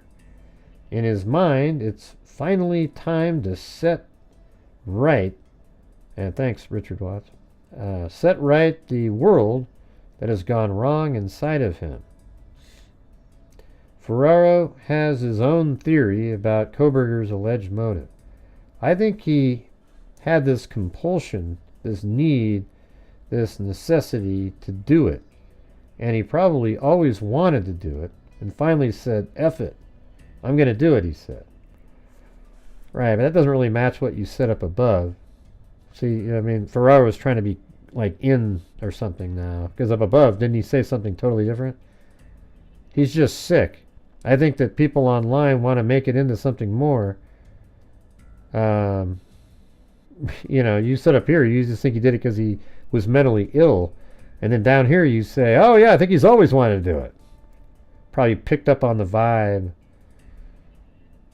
of how the conversations were going. Hey, thanks Elizabeth Brown, Jillian Pearson, Kristen, Kevolvin 45, Hetty Girl, Lindsay Hudson.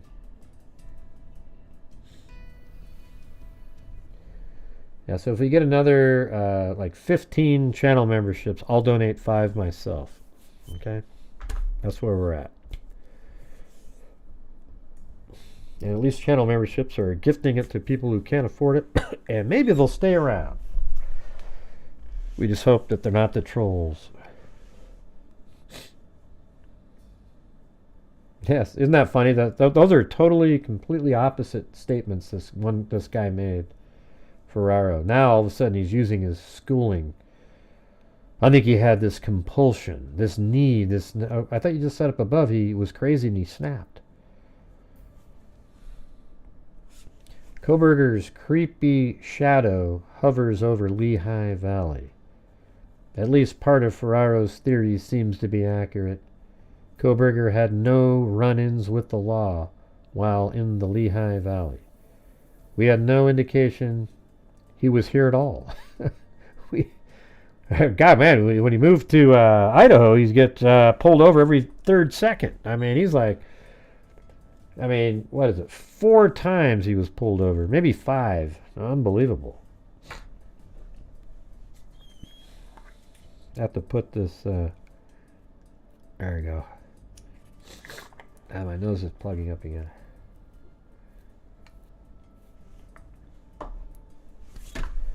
Alright, you guys. 15 more to go. Let's see. We had no indication he was here at all. We had no indication he had any interaction with law enforcement at all. Northampton County District Attorney Terry Houck told Law and Crime Network. After Kohberger's arrest, Houck's team reviewed area cold cases for possible link. When you have somebody who might have serial attached to their name, you're just going to make a check to see if there's any connection, since he had contact with the county, he said. There was none here in Northampton County. Similar investigations were also conducted in neighboring Lehigh County. Law and Crime Network reached out to Lehigh County District Attorney Jim Martin, who declined to be interviewed. According to Houck, news of Kohberger's arrest shocked the community. Obviously, it's the reaction that everybody has.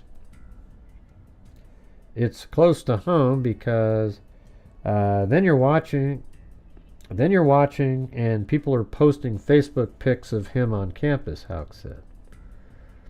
One such campus is Northampton Community College, or NCC, where Kohberger received an Associate's of Arts and Psychology degree in 2018. Northampton Community College is a beautiful school. It's a well-respected academic institution, Houck said. I would call it a pillar in the community. There's a lot of kids that go. Kohberger himself commuted about 50 minutes from Albrightsville to NCC Bethlehem campus while studying for the degree. Northampton Community College is very centrally located, kind of a modern facility, and it's established itself very well as a place to get your foot in the door in a lot of different areas. It's a place that people do come from all over. Lots of commuters, Novak said. To learn more about Koberger's time at the school, Law and Crime Network reached out to NCC for this story. The Senior Director of Marketing and Communications Reed replied via email, "This isn't something we'd like to pursue at the moment, and we'll be in touch should anything change." In an area filled with college-age students, Koberger continued to fly under the radar. Even if he had a run-in in a bar, that would not have been anything unusual or even really noteworthy. Not until hindsight, Novak said. According to multiple reports, Koberger frequented the Bethlehem Brewery. And maybe we should put this in here.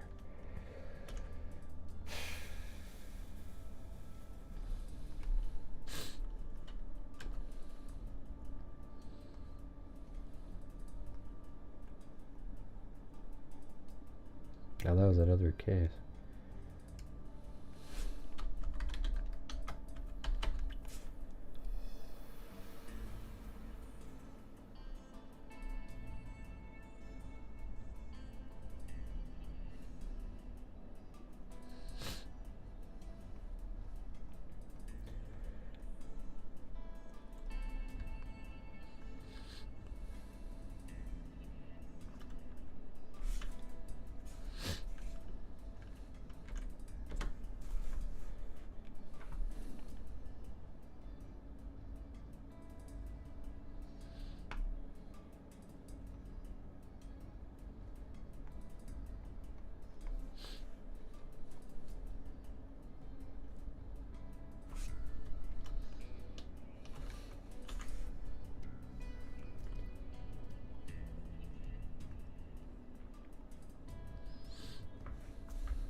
Alright guys, we're still just stuck on that same number we had before. I need you guys' support on the channel to reach the goal tonight.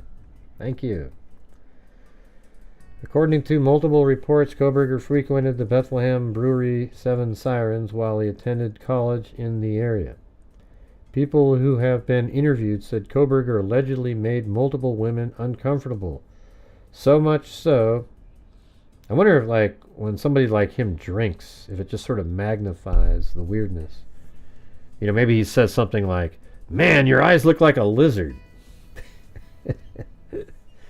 So much so that records of his strange interactions were kept. Hey, that's better than "you have nice birthing hips." Okay.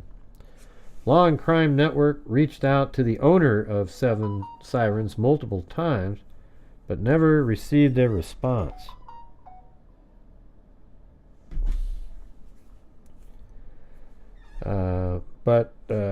To label Koberger as a killer because of these alleged interactions could be a rush to judgment, according to Delator. They may be engaging in that fundamental attribution error where they're linking all of these things to describe who he is as a person, forgetting that there are many different external influences. Delator explained if he did do this, that reactionary aspect is kind of maybe what compelled him to engage in this particular act. Koberger studied how criminal minds work. Some theorize Koberger connection. So that's one of the things I was going to put on there. These are sort of like the lower level things. Some theorize Koberger's connection to criminal justice may have played a role in the murders.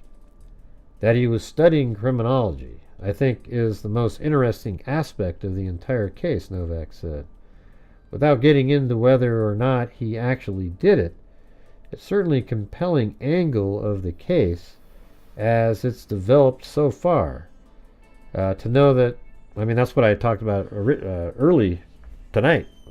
I mean, when we started covering this, was how he went to the school there, he learned criminology, different. He wrote that paper on how to not contaminate a crime scene.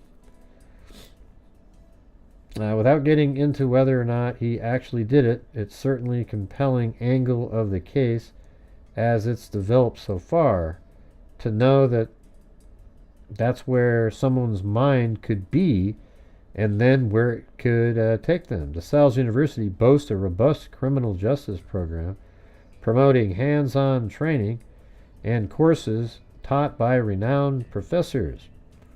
DeSales University has an entire house they call it the crime scene house that is used for simulations for crime scene. That's pretty cool.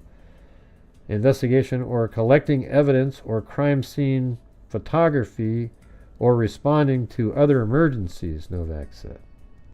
According to court documents, Koberger's criminal justice studies were important enough for detectives to investigate. While executing a search warrant at Koberger's parents' home, investigators recovered a criminal psychology book and investigators recovered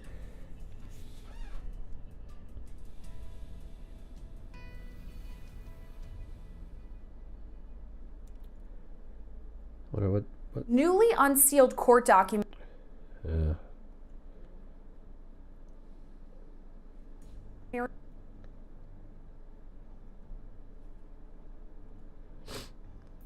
Newly unsealed court documents reveal what led up to the arrest of accused killer Brian Koberger. Moscow, Idaho police for assistance in the investigation for weeks as Wrightsville, Pennsylvania.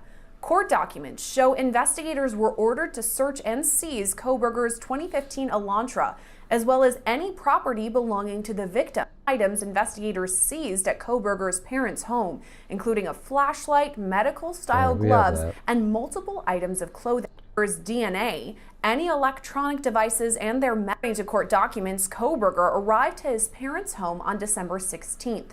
Surveillance videos showed Koberger walking around near his parents' home on December 27th. The following day, investigators say he traveled across Monroe County before heading back to his parents' house.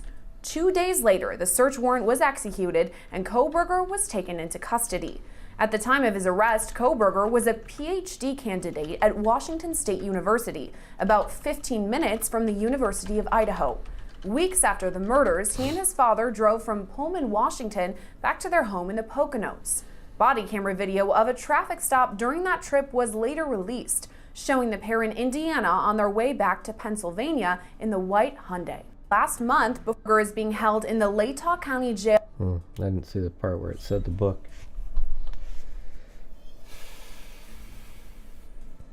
Ah, jeez. Law and Crime Networks reached out to... You're the one that should be the skipper, Cindy. You got the blonde hair and everything. You know, kind of look a little bit like Skipper. Let's see. Investigators recovered a criminal psychology book and DeSales University documents. Law and Crime Network reached out to Koberger entire criminal justice graduating class, but all his classmates either did not reply or declined our request for an interview. One classmate wrote via text that DeSales University sent general communications that suggested everything go through the university as to be respectful of the ongoing situation. Hey, thanks, Shay. The Associate Vice President of Marketing and Communications, Carolyn Steigelman, told Law and Crime Network via phone that the school did not discourage students from speaking with the media. She told students she was available to assist in media requests on a case-by-case basis. The school's statement via email recapped Koberger's majors, the years he completed each program, and confirmed he was always a commuter student. DeSales is just such a close-knit and heartfelt community. Like I said, everybody knows each other, and the fact that really no one knows this guy. He went in and out, Ferraro said, but it was Koberger's time at DeSales University and the completion of his master's degree in criminal justice that led him to Washington State University for the next chapter of his life, pursuing more education and walking among thousands of college students. Kohberger's conversation topics with new neighbors. Literally, like days after these murders happened, he brought it up when I saw him in the hallway. Christian Martinez told Law and Crime Network. Martinez lives in Pullman, Washington, in the apartment complex where Kohberger lived when he first moved. I think that's in that dateline. Those are two things he said. They have no leads, and they think it was a crime of passion, Martinez said. See, he's already trying to spin it some away from him. His wasn't a crime of passion. I mean, maybe he had anger, but it's not like what you would normally consider. Like Bundy was always angry too when he was smashing people's heads, right? But he, I wouldn't say that was a crime of passion.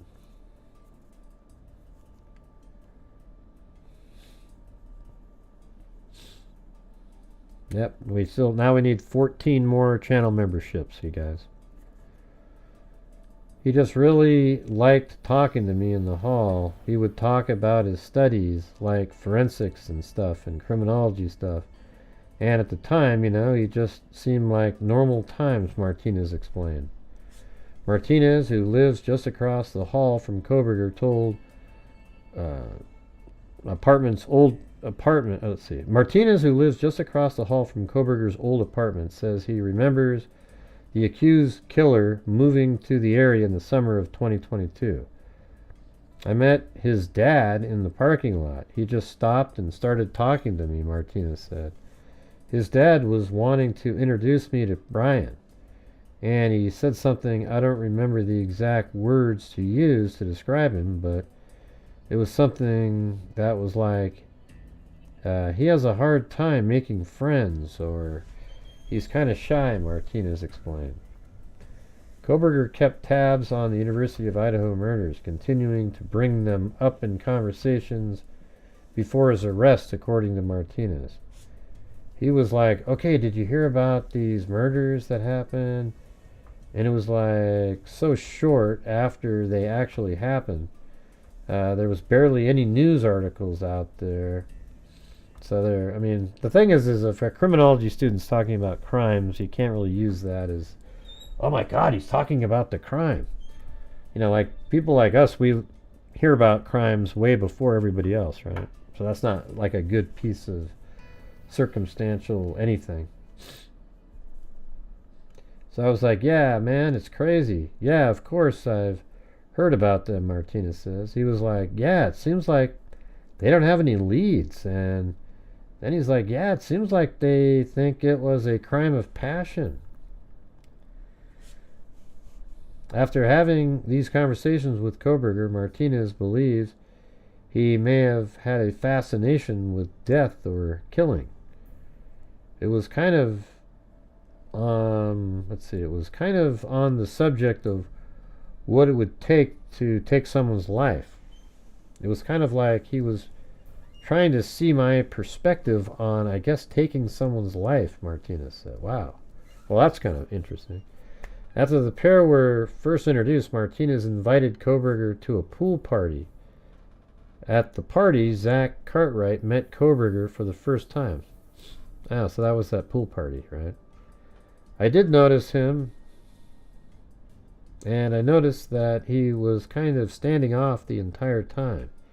He wasn't very social, which I thought was kind of weird because it was a party and people were interacting. He was just kind of standoffish, Cartwright told Law and Crime Network. He did see him kind of just socially awkward and kind of hard to carry a conversation with, I remember correctly. Cartwright said, but besides that, he mainly kept to the side and was really observant. So much so that based on that one small interaction, he knew exactly who I was maybe a month or so later when I saw him on a hike. See, that's crazy. So this article came out 3 months after the murders, but Dateline's, talking to these same people. When they crossed paths again, Cartwright said it was strange how quickly Kohberger recognized him. It was really weird how he approached me and the people that I was with because he acted kind of like we were best friends. I mean, this is exactly what he said in that. Is this an update or what is this right here? I mean, that's wild. So I guess that's been out, that information, for a long time. It was really weird how he approached me and the people that was with, because I think, maybe it was because they put this in their original story and then they put it in the second one. That's why they deleted the first one. It was like a reunion or something, and he was really excited to see us, and I had no idea really who he was right at that second, Cartwright explained. Those two small interactions proved important enough for Cartwright to be interviewed by the FBI after Kohberger's arrest. I did speak to the FBI at one point. I do believe that they spoke to a lot of people that were at the party, and maybe because that was one of his very first times, if not his first time in Moscow, Cartwright said. Martinez and his wife were also interviewed by the FBI after Kohberger's arrest. He says his wife always felt something was off with the now suspected murderer. She didn't have a good feeling about him because every time I would like to tell her, I'm going to invite Brian. Let's see. Martinez and his wife were also interviewed. She didn't have a good feeling about him because every time I would like tell her, I'm going to invite Brian, because he didn't have any friends, and I was trying to bring him out and maybe meet people, but she was always like, no, please don't, he said. In recalling their conversations after Kohberger's arrest, Martinez said some key points stick out. He was talking about genealogy because, so he was talking about genealogy. He was talking about genealogy because I was talking about 23andMe, because my sister had just did all that. And then he brought up something similar in his studies that had to do with being able to catch criminals because of their relatives' DNA, which is, I guess, how he got caught up in his mix.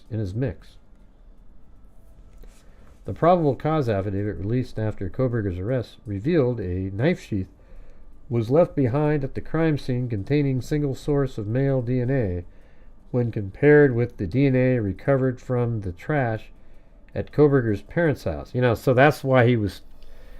See, that just shows you right there that, he was aware of genetic genealogy in his studies, and that's why he was in his kitchen wearing his latex gloves, separating his trash, because he was nervous that somehow they'd found his DNA. Alright, but hey, you guys, I'm going to just ask one last time on here. We're still not at the goal yet. We need another, 14 channel memberships. I think that comes out to about $70 to reach the goal. So if we have the ability to do that as a group of people, I would appreciate it. We had a slow last 3 or 4 days of the month. Now we're starting a new month. And I'd like to at least try to get to the goal on the first night of the month. That's not possible, I guess it's not possible. But if you can, I would appreciate it. I think all together we should be able to do it. Investigators determined the knife was a K-bar knife with the United States Marine Corps insignia on it. That's also stuck out in the past conversations Martinez shared with Kohberger. He would talk about the military. He was interested in my military service, he said. Then Thanksgiving approached. Less than 2 weeks after the murders, Moscow police announced their investigation would continue through the holiday. As the local, state, and federal officials continued In the early stages of the investigation, Koberger texted Martinez on Thanksgiving saying, "Happy Thanksgiving to you and your family." It kind of made me feel bad because I was like one of the people that he made friends with. Texted Martinez on Thanksgiving saying, "Happy Thanksgiving to you and your family." It kind of made me feel bad because I was like one of the people that he made friends with.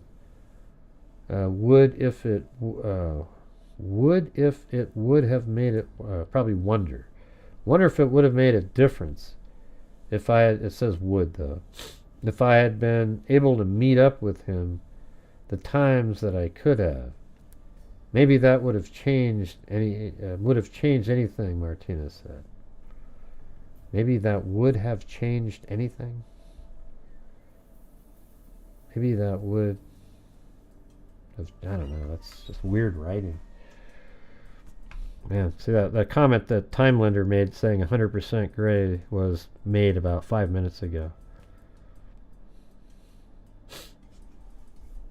Timeline of University of Idaho murders. According to court documents, investigators believe the murders occurred just 11 days before Koberger sent Martinez that Thanksgiving text between 4 and 4:25 on November 13th.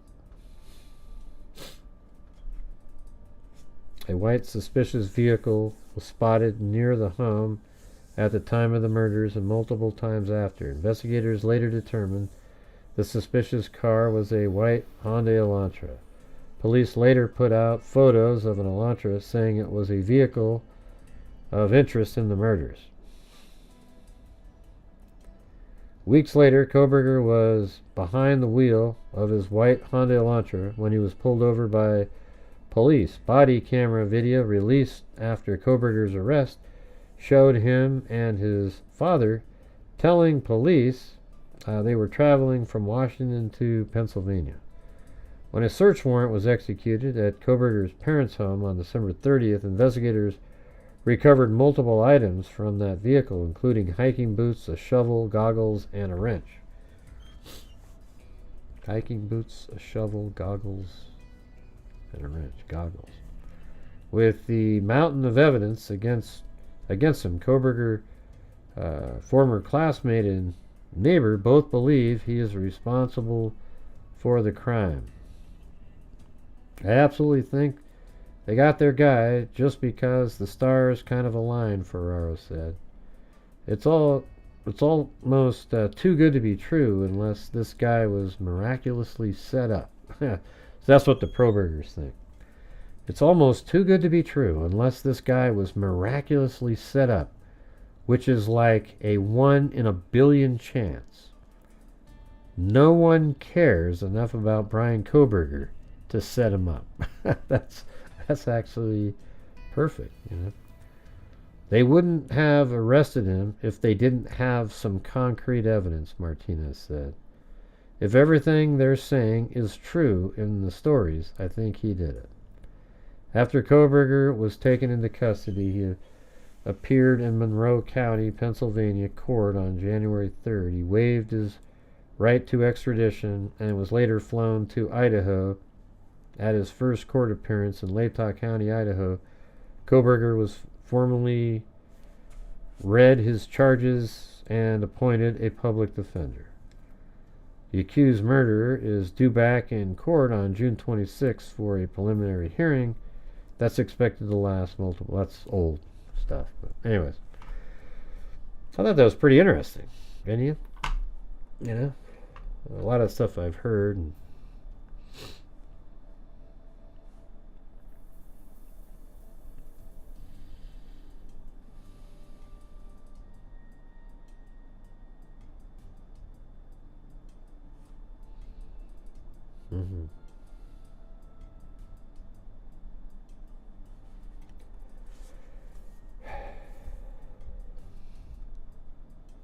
well, now that I'm done reading,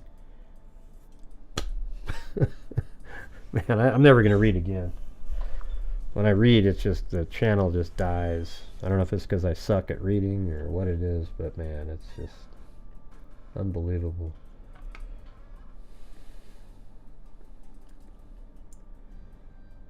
Let's see.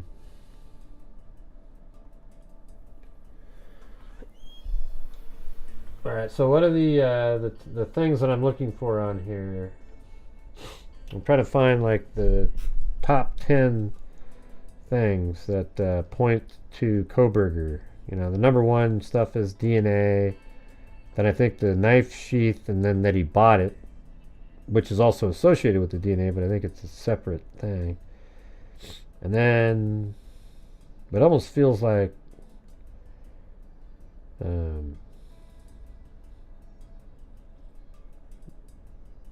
the number one, you can almost put the Elantra. So the Elantra falls into place as being Kohberger's driving around after he's identified and happens to have that exact same vehicle.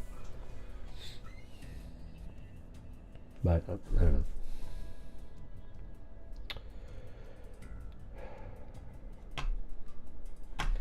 Alright, you guys. I appreciate you guys being here tonight. I'm going to go work on that.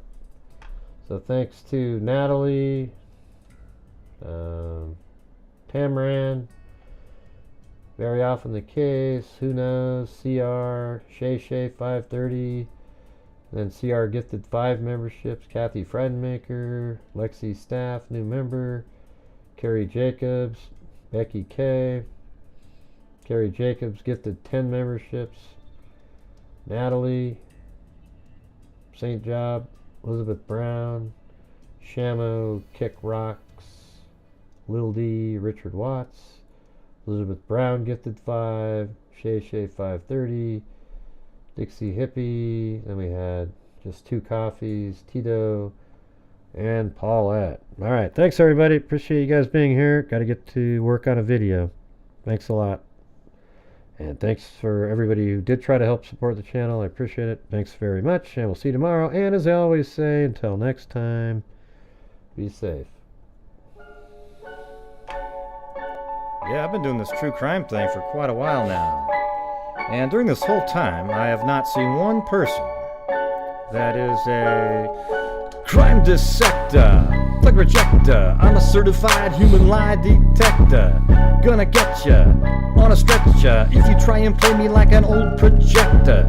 Crime sector is my nectar. Professor Grego's gonna give another lecture. Crime collector, freak connector, and I'm always gonna be a pup protector. Fool deflector, interceptor, and I'm meaner than a spectre with a vector on his pector. With all respect, y'all, just remember I've a temper fucking check ya.